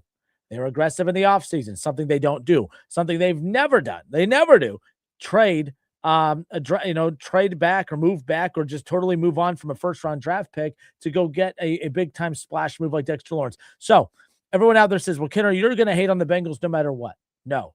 I've always been consistent with the Bengals. I think they are a very poorly run organization who, even when they accidentally do things right, like you accidentally stumbled upon Joe Burrow. It's not as if, oh my gosh, the great talent evaluators in Cincinnati saw something in Joe Burrow that nobody else did. No, you were a crap team that won 2 games and just so happened to be at the right time that you have Joe Burrow coming out of the freaking, coming into the draft, right? Like that wasn't the plan. That, Duke Tobin and them weren't planning to go get Joe Burrow. You just stunk and you were bad. And I'm not going to give them credit for that. Like, this is a team that missed the playoffs for 3 straight years with Joe Burrow. So many teams out there do everything they can to tank, to go get a quarterback because everyone is a quarterback away from winning except for the Cincinnati Bengals. You're the only team I know that has taken that narrative and proved it wrong. Man, if you just get a quarterback, everything will be fine. It has not been fine for 3 straight years. So, no, yes, when I've been very negative about the Bengals, it's well-deserved. I think they're a crap-ass organization, to be quite honest with you. You take Joe Burrow away, not a whole lot to be proud of, right? More to be proud of technically than the team I have, but it is what it is. It doesn't, you crapping on my team doesn't take away the deficiencies with yours. So today I'm happy that this move happened because 2 weeks ago when the Dexter Lawrence drama started to really materialize, I was adamant that if the Bengals were a competent organization, they would look at that vulnerable situation over there in New York and they'd go swooping in. Because the Bengals normally, with Joe Burrow, even on a bad year, miss the playoffs and they're still picking, like last year, Shamar Stewart, they take him with the number 17 pick, right? So if the Bengals had last year's number 17 pick, I don't think they get Dexter Lawrence. They got Dexter Lawrence because they did have a top 10 pick. And all the guys that they really wanted in the draft, there was a good chance that none of those guys were going to be available come pick 10. And now you're reaching, and your organization's not good enough to reach on draft picks, hence why they failed for so many years since drafting Joe Burrow, because they always think they're the smartest team in the room. Oh, Jermaine Burton, sure, he has some character issues, but you know what? He's played for some bum coaches, right? He played at Georgia and he played at Alabama, right? What does Kirby Smart know? What does Nick Saban know? We got Zach Taylor, baby. We'll get him in line. He's not even on the team anymore. Eric All, great tight end in college, great talent. Sure, he's been injured pretty much every single season, but hey, we're Cincinnati. We keep our players healthy. He hasn't played since his rookie year early on 2 years ago, right?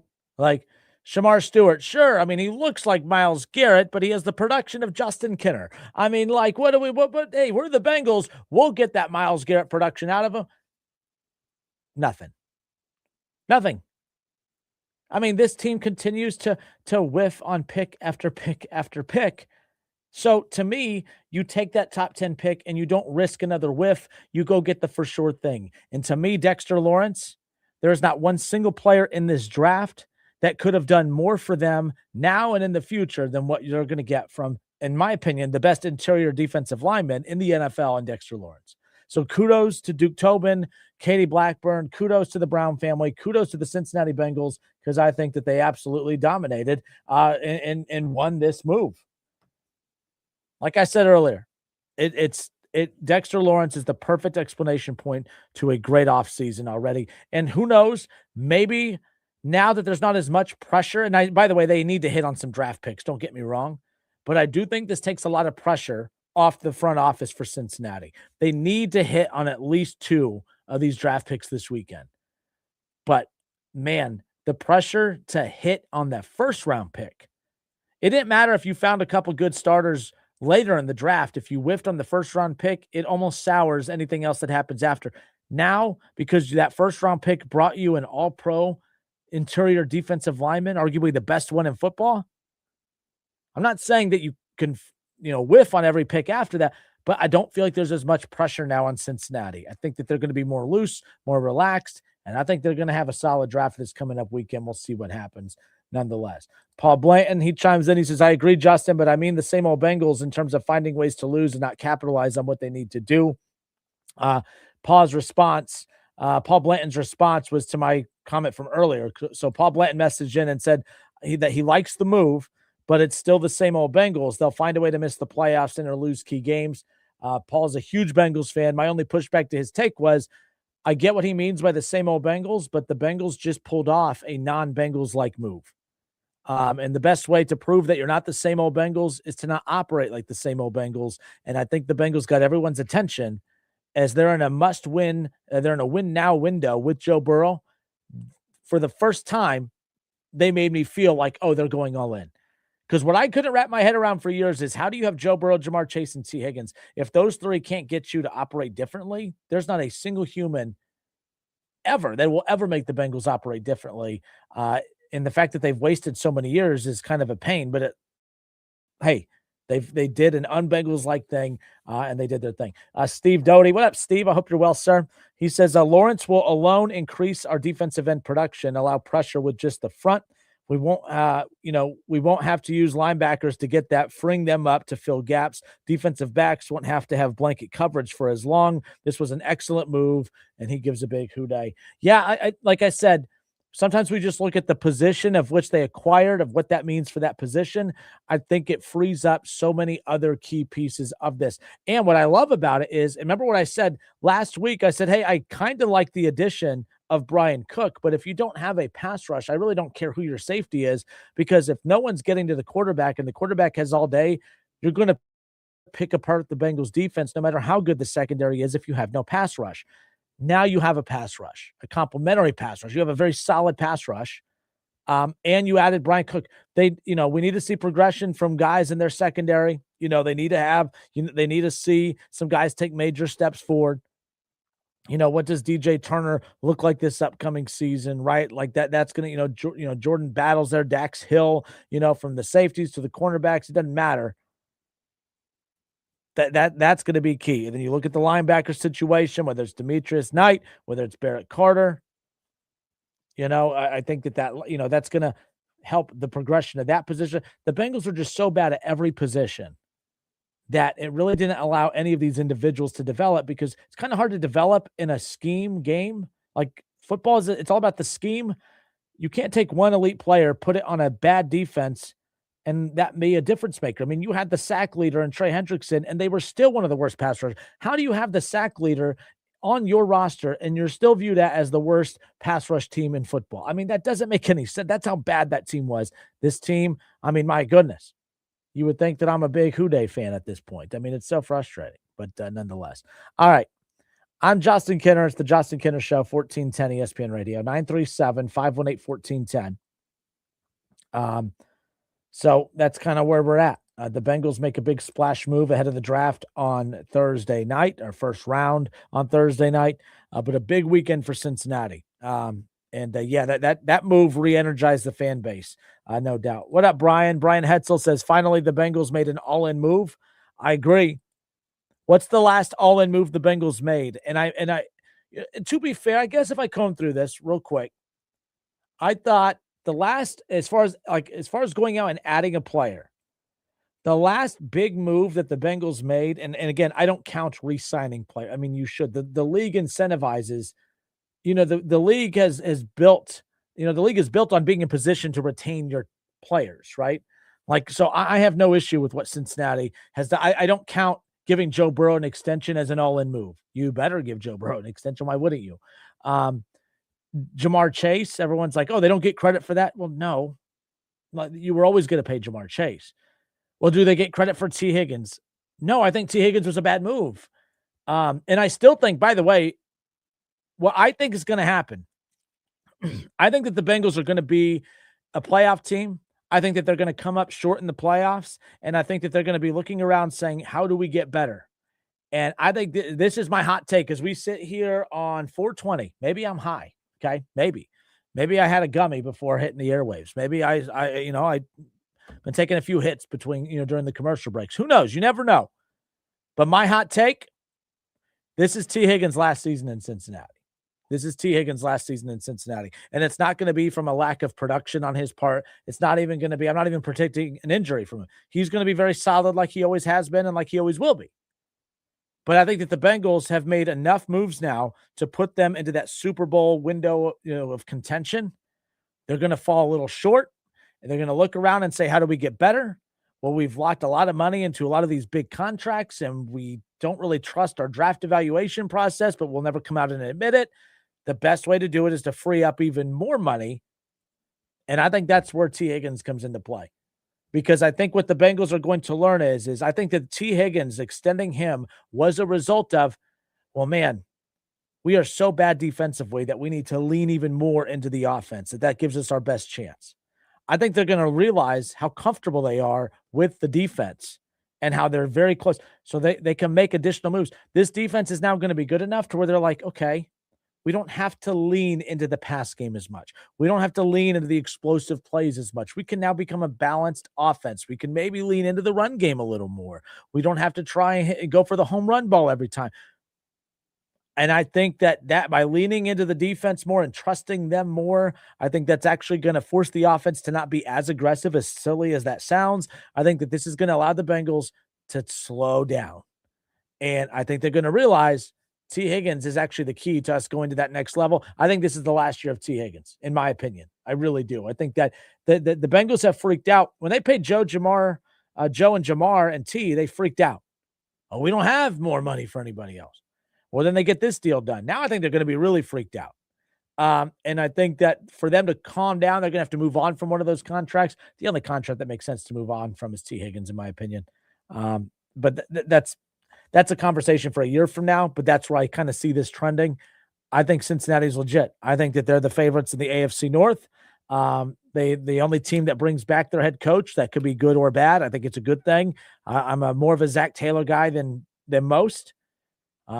But yeah, I think it's a good move. I want to step away for a few moments and pick up with this because, I think what this move does is it does a lot of great things. It does a lot of great things for the defense. It does a lot of great things for Al Golden. It does a lot of great things for the front office. It does a lot of great things for you fans. There's two guys that are going to get exposed this year, good or bad. Good or bad. Zach Taylor and Joe Burrow.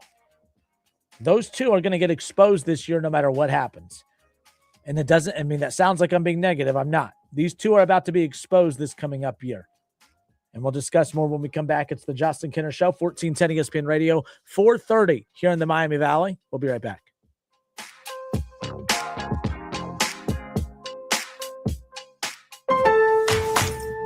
It's deck days at Lowe's, and the savings are stacked. Right now, pros get 15% off all in-stock composite decking from top brands like Trex, TimberTech, and Decorators. Plus, get a free DeWalt 20-volt max 5-amp-hour battery when you buy a select DeWalt tool. The deck's stacked in your favor with brands pros trust. Our best lineup is here at Lowe's. Valid through 4/22 while supplies last. Selection varies by location.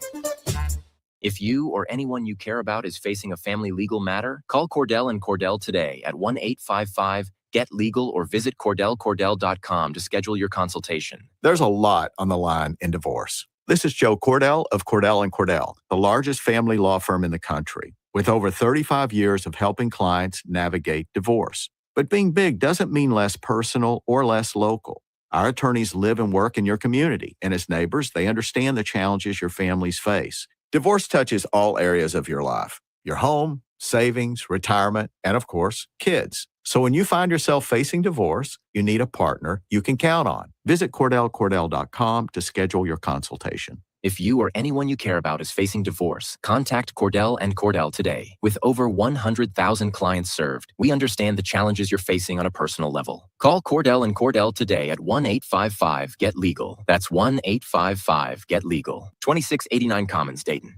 Alice Cooper, LAC's Attic Tour. No more Mr. Nice Guy. This Saturday, Rose Music Center at the Heights. The Rock and Roll Hall of Famer returns. Welcome to my nightmare, 'cause I'm dancing. Tickets on sale now at Ticketmaster.com. Presented by MEMI. Alice Cooper, live. Progressive Commercial Insurance protects small businesses with affordable coverage options. Get a quote today at progressivecommercial.com. That's progressivecommercial.com. Save big on everything for your next project when you shop at Menards. White elastomeric roof coating stops leaks and revives aged, flat roofs. It lowers roof temperature by reflecting heat from the sun, helping you save on energy costs. And it's easy to apply with a brush, roller, or sprayer. Shop our entire selection of roof coatings today on Menards.com. Plus, check our weekly flyer for all of the great deals happening now. Save big money at Menards.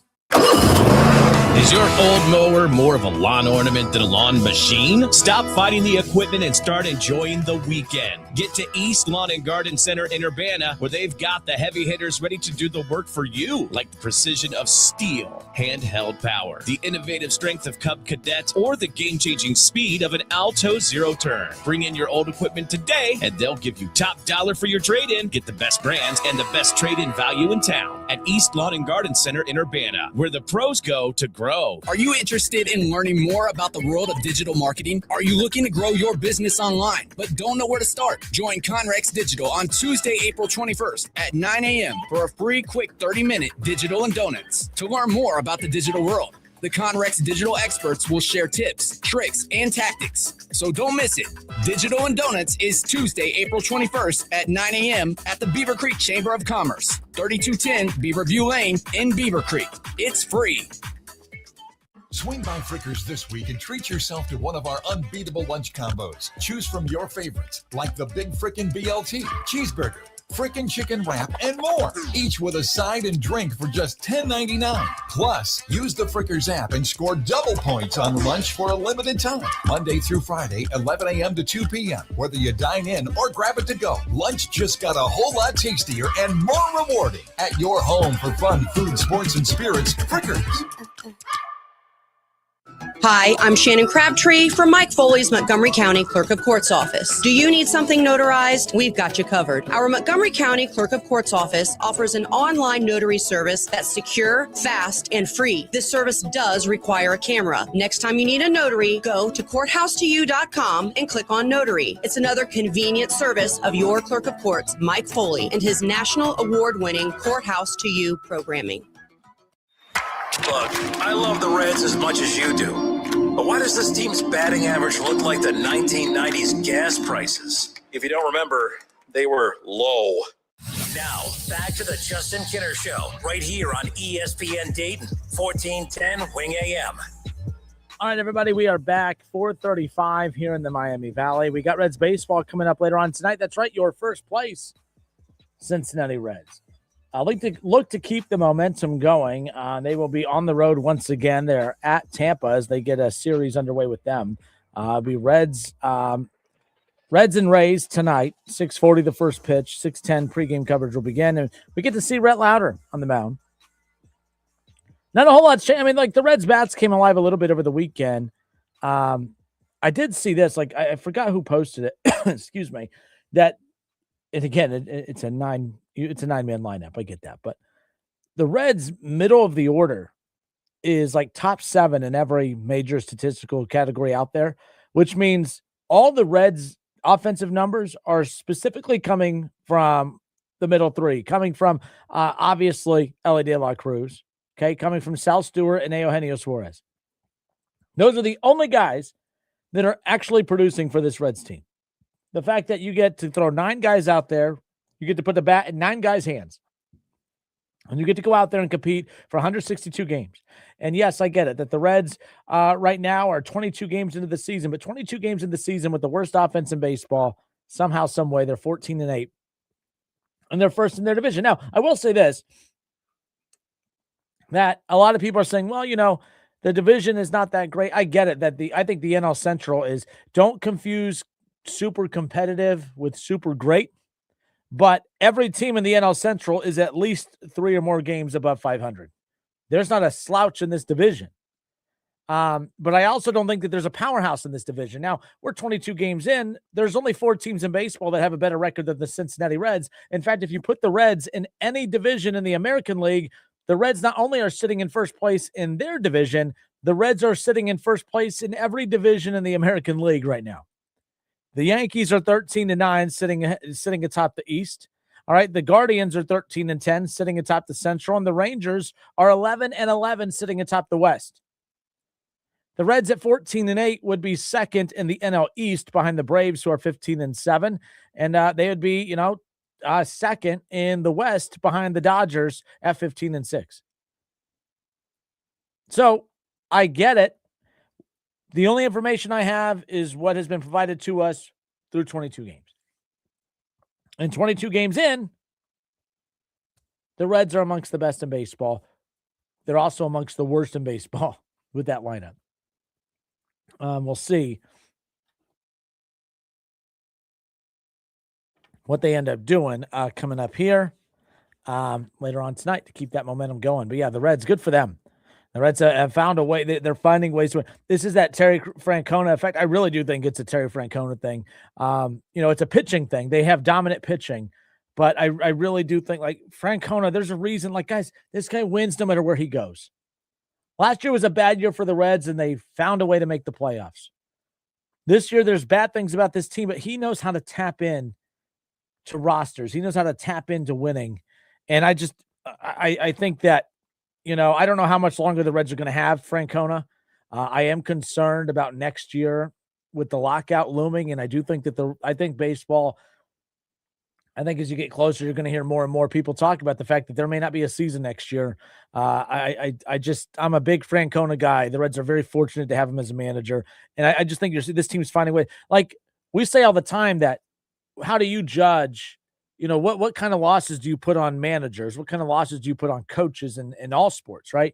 And it's always those one possession games, right? When you talk in basketball, when teams keep losing really close 1-2 possession games, that's 1 or 2 things that coaches could have done differently that, have an impact on the result of a game. Same thing in football. I did the show with Schlemmer for many, many years. And he always talked about the fact that, he was not a fan of David Bell and Brian Price back, during his time, because of all the one-run losses. Like you have opportunities to win those games, and you're just not making, you're making too many mistakes in those one-run losses. This is a team that's undefeated in 1- and 2-run games. This is a team that's undefeated in extra innings. The Reds won 7-4 in extras yesterday against Minnesota. They won 6-3 in extras against Miami back on April 7th, and they won 6-5 against Boston in Game 2 of the opening series of the season back in March. They're 3-0 in extra inning games. They're 10-0 in games decided by 2 runs or less. It doesn't make sense, but like those types of things, to me, it's Terry Francona. It's the Francona effect, and that's. David Bell's been gone for years, but the bottom line is that, like, the Reds just never went out with that confidence. They never went out with that, I'm going to run through a brick wall for you, and we're seeing that here. There's a lot of deficiencies on this team. This team is not, they have the 5th best record in baseball, but my goodness, there are teams with the worst record that are more buttoned up than the Reds. But they're finding ways to win games. And that's tough to find that tangible, it factor in baseball. But I think that tangible it factor in baseball has to be Terry Francona at this point. But that's how dominant this pitching staff has been, and good for them. And there's been just enough offense. Ellie and Sal Stewart, and Eugenio Suarez all doing their part. By the way, I know we're going to get back into the Bengals. I put out a tease a little bit ago, but I just wanted to make sure, because as it's 4:41, I wanted to make sure we touched on the Reds a little bit before they start this 3-game series with Tampa. Tomorrow, we're going to be giving away tickets for the Reds' next home series against Detroit with the Tigers in town. So tomorrow, I'll be telling you how you can win tickets to watch the Reds welcome in Detroit for that series, which starts later on this week on Friday, heading into the weekend. So tomorrow, I'll tell you how you can win tickets to Reds Tigers on Friday night. So keep that in mind. Okay, back to the Bengals. I think that what I'm most excited about for the Dexter Lawrence edition, and again, this is me as a football fan, not a Bengals fan. What I'm most excited about is I finally, and maybe this is a Browns fan take, maybe this is where you're going to start to sense that the hater Kinner is coming out a bit. But I think that there's going to be one particular individual that gets exposed more than anybody else with the addition of Dexter Lawrence. And I'm not talking about Al Golden. All right. I think Al Golden is, he's going to get the axe if he can't figure it out with this group. But I also think Al Golden will have an opportunity to skyrocket up these boards of top defensive coordinators, because if the Bengals start winning because of the improvement of the defense, Al Golden's going to be a hot commodity around the league, like what we saw with the last Bengals defensive coordinator, one that helped get him to a Super Bowl and is now the DC over with the Colts. Like, I think that stuff's going to go a long way. But the one guy I think, all right, and my producer, you can clip this, okay? The one guy that I think is going to get exposed the most by this move is going to be your golden boy, Joe Burrow. Because Joe Burrow has been one of the most unprotected quarterbacks on the football field of all the quarterbacks in the league since Joe Burrow arrived in the league in 2020. No quarterback has been hit more than Joe Burrow. He's been the most unprotected quarterback on the field. But to me, in a league where everyone just absolutely picks apart every quarterback in the NFL, Joe Burrow has been the most unprotected quarterback on the field. I think he's been the most protected quarterback off the field. Excuse after excuse after excuse has been made for Joe Burrow. He is not reliable. He is always hurt. He is injury prone. And he's responsible for a lot of the Bengals' issues over the years. But you're not allowed to say that, or you are a Kinner or a hater. Same thing. But I'm right. For instance, if this season coming up with as aggressive as the Bengals have been, and the Bengals felt that they made an aggressive move with Trey Hendrickson last year by deciding to fine, here's your $30 million, shut up and go play, right? They felt that was an aggressive move, a move they didn't want to make, but they felt like we have to do something, right? So they did that. But you look at the moves they made this year with Cook, with Mafe, obviously going to get Dexter Lawrence, and you look at all the guys that they added. If Joe Burrow, it doesn't matter if it's his fault or not, if he misses 4 or more games and the Bengals miss the playoffs, you really got to start questioning Joe Burrow moving forward. You really do. I don't care. I don't care what anybody says. This isn't Kinner thinks Joe Burrow's not a good quarterback. No, I didn't say that. But I'll take a quarterback that you can count on for at the very least 14 to 15 games every year than a quarterback that just cannot, he cannot seem to stay healthy. And I don't mean, because you guys got me on this a while back. I had said that there has not been one season where he has missed time due to injury or been impacted by time. There's been seasons that he has played a lot of games, but he has not been able to produce in games because he's hurt. He's always hurt. There's always something. It's always a calf. All right. It's always a pinky. It's always a wrist. It's always some organ in his body that hasn't been taken out yet. All right. Like, it's always something. And it's whether it's, I don't want to hear that. Well, it's not his fault. He doesn't try to get, I really don't care. Joe Burrow is the linchpin to all of this blowing up. If he stays healthy and these guys contribute and do what they're supposed to, this is a Super Bowl contending team. Joe Burrow, there's no more excuses. You have not one, but two number one wide receivers.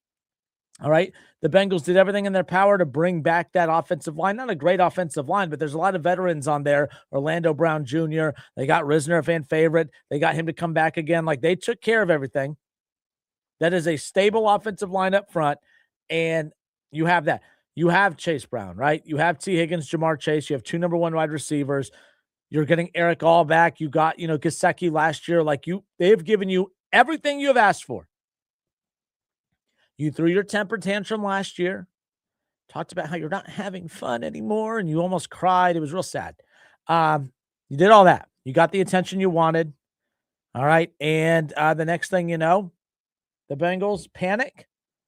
And it took that, though, to be fair. I like that he threw the temper tantrum. I like that he did the fake tearing up thing. I like that he did all that really cool stuff because it got their attention. And they made the moves that he wanted them to make and that all of us wanted them to make. So now there's no excuse. You have a defense. You have a run game. You have 2 number 1 wide receivers. So what else? And you play in a crap-ass division now. I don't know how good the Ravens are. The Browns is the Browns, and the Steelers are pretending that the standard is the standard still, even in the post-Mike Tomlin era. So no more excuses for the golden boy, your golden boy, not mine.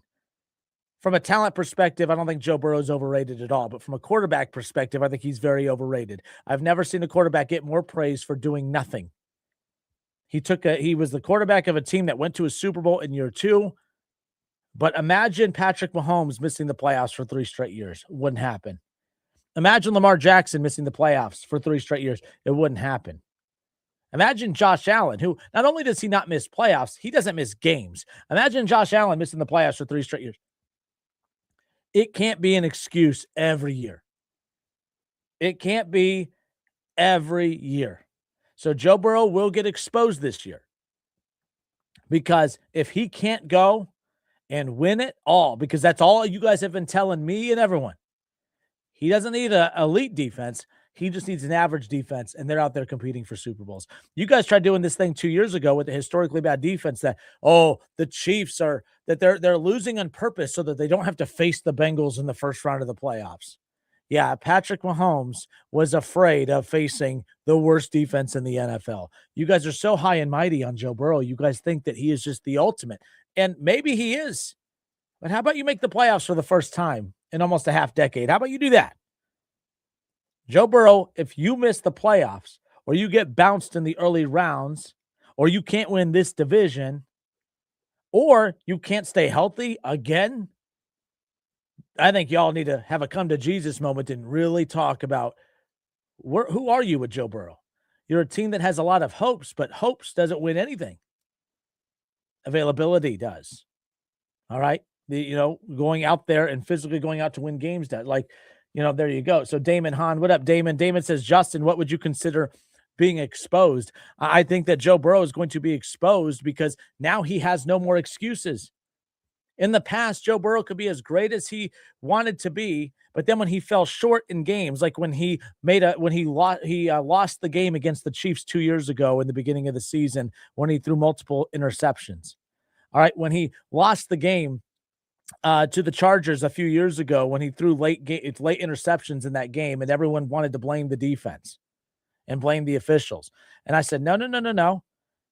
He threw those turnovers late in games. He's had a lot of turnovers late in games that no one ever blames him because everyone feels sorry for him because his O-line's bad, because his defense is bad. Even a coach that took him to a Super Bowl, somehow, some way, you feel bad for him because Zach Taylor is his coach. Like, it's always something. His coach isn't good enough. His O-line's not good enough. His defense isn't good enough. His run game's not good enough. Well, now everyone loves Chase Brown. Everyone's excited about Orlando Brown Jr. and the offensive line coming back for the second straight season. Everyone loves this defense now, including me. I do. I like this defense. I don't think it's a bad defense at all. So when it's all said and done, Joe Burrow, it's time to – I'm not allowed to say the SH blank T word. I don't even know if I'm allowed to spell it. So, it's time to crap or get off the pot.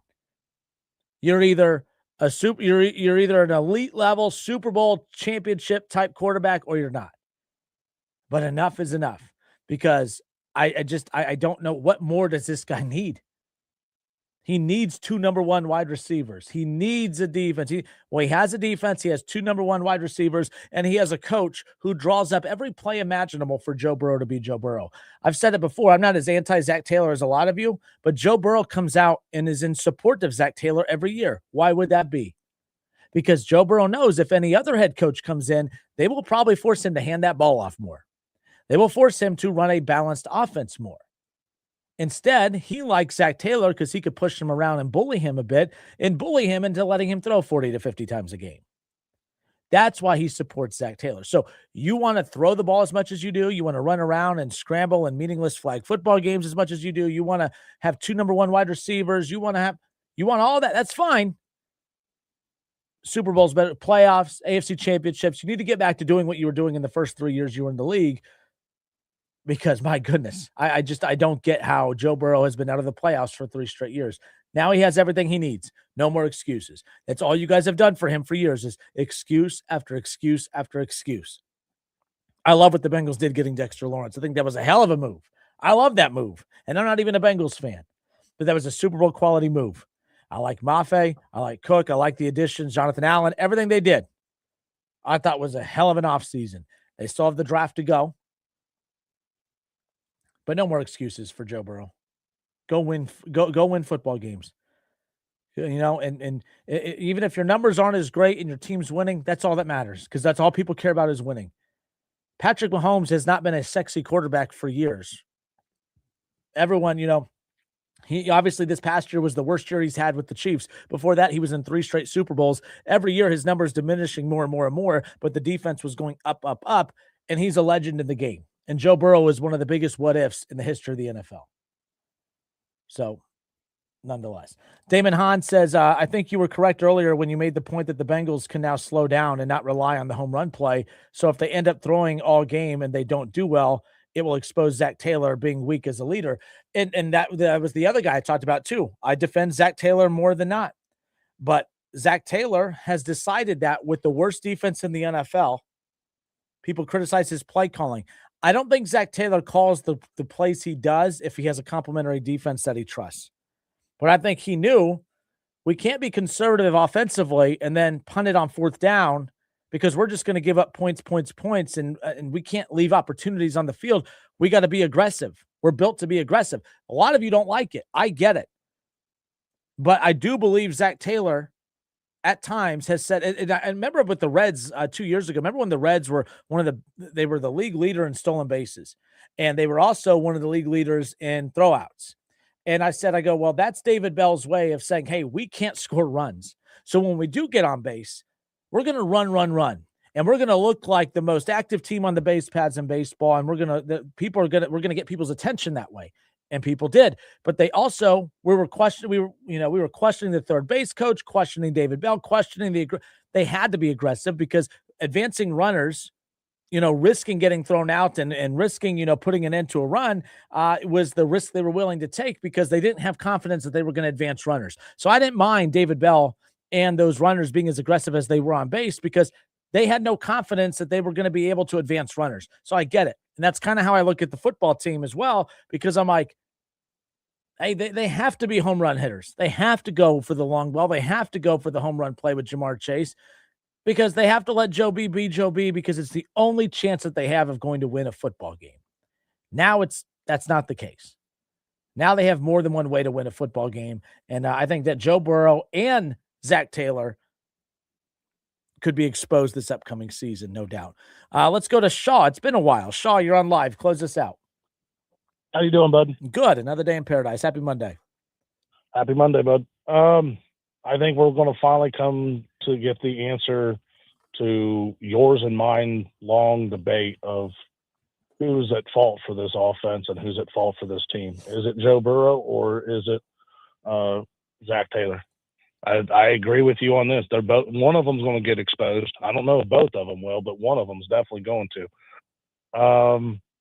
I'm not really truly a Bengals fan, but I mean, it was actually exciting to see a Cincinnati team go all in and say, we're going now, and actually put something on the clock. And the GM finally put his name on the line and said, let's go make a move that's going to put this team over the top, and we're actually going to start the Super Bowl clock right now. I was actually applauding that because I'm tired of the half measures in the city of, oh, we're going to dab our toe in the water, but then we're going to pull it back, and we're going to lose out on a player by $5 million, and we're going to do this and we're going to do that, and yada, yada, yada. It was refreshing to see a GM finally make a move that's going to put something over the top. But now we'll see. Now we'll see if Joe Burrow can stay healthy. Like you already said, we're going to see if Zach Taylor can call an offense that's going to play complementary football. And then we're going to see if these defensive signees are actually going to be what we think they can be. The only player that I think they could have got at the 10 pick that could have been as impactful as Dexter is if they could have got Downs. But you're right, Downs may not have been there. But even if he was, you're hoping he this is why I like the Dexter Lawrence move, is because the Bengals they're in a position where whoever they draft has to come in and make an impact, right? Like there's no wiggle room, which is why if you're going to use a 10 pick, your number 10 pick to go get someone that's going to make an impact, even the best player in the draft, you're still hoping that they come in and pan out and live up to the hype. Dexter Lawrence, and you could say, well, you hope that he could do in Cincinnati what he did in New York, but you know he could play against NFL talent. You know he could dominate against NFL talent. That's why I don't think that even Caleb Downs, I don't think there's anyone in this draft that would provide them what they needed to accomplish right now, because, again, this pick was made more for the next 3 or 4 years than big picture. And you draft Caleb Downs, big picture. I think Dexter Lawrence is for hopefully big picture, but I think for them, it's about the next 2 or 3 year window. And that's what I think that move was about, which is what I wish more teams would do. I'm not saying you blow up your entire future, but sometimes when the opportunity is right, like the Browns, they said, hey, we might be blowing up an opportunity, big picture, for a short 4 or 5 year run. We're going to do it. They did it. It blew up in their face with Deshaun Watson. But I understood the intent of what they were trying to do. They were trying to go get a top 5 quarterback. It blew up in their face. I don't think that risk is as high for the Bengals on this move. I think it was a good move. It fits what they're trying to do. So we'll see. Yeah, and I completely agree with it. I mean, it's that you could tell that they wavered back and forth on with the 10 pick. Are we going to get what we should get from a 10 pick with getting Dexter Lawrence? Is he going to bring us what a 10 pick should get right now, like you said, instead of 2-3 years from now? Yep. I think Caleb Downs could give you pretty close to what Dexter could give you this year. But again, like you said, that's hope, and you can't really make a strategy on hope. So I get all that. I guess I'm just higher on Downs, but like you said, Lawrence has proven himself now multiple years now in the NFL to get it done. So you risk, quote unquote, the future, but you're just acting basically as a GM. You're going, okay, Dexter Lawrence was our 10th pick. That's what you're doing. And like now I agree with what you said about an hour ago when you said they got to hit with picks 2, pick 3, pick 4, and the rest of the pick 2, or at least a couple of them to fill in to get that depth going. Because I think top line, I think you can match them up with pretty much anybody in the league.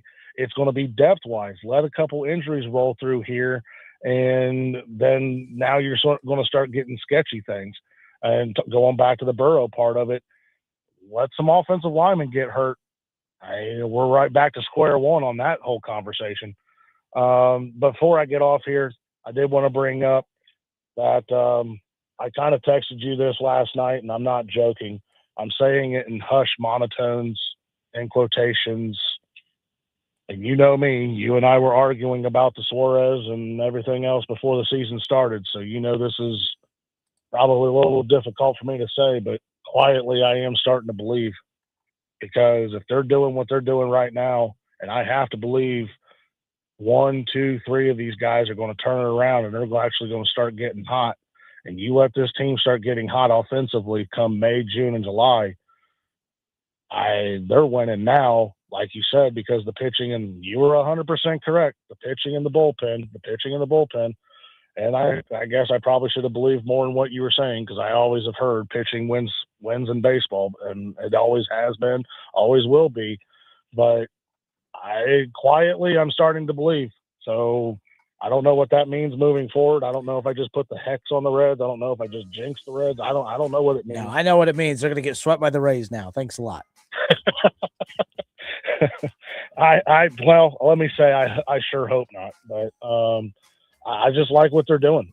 They're playing with a fight, and I agree. That's Tito. They're playing with a fight and a little bit of grit, and I like what they did with the Giants in that game 2 and game 3 of that series too. Some people may not know what I'm talking about, but we almost had ourselves an old school brouhaha because they wanted to throw at some of our players and they wanted to see how tough we were. Well, the Giants found out how tough we were. Yeah, I like that. I mean, think back to the Reds Pirates years and years ago when Clint Hurdle was the manager there. I still have that visual of Yasiel Puig in the Reds jersey about to take on a sea of yellow. He was going to fight the whole damn team. He didn't care. David Bell was at the bottom of a mosh pit, just getting stomped on. But like those things, like we remember all the years later, that wasn't a great team, but remember the grit and the fight of that team. And I think that this team has a little bit of that too.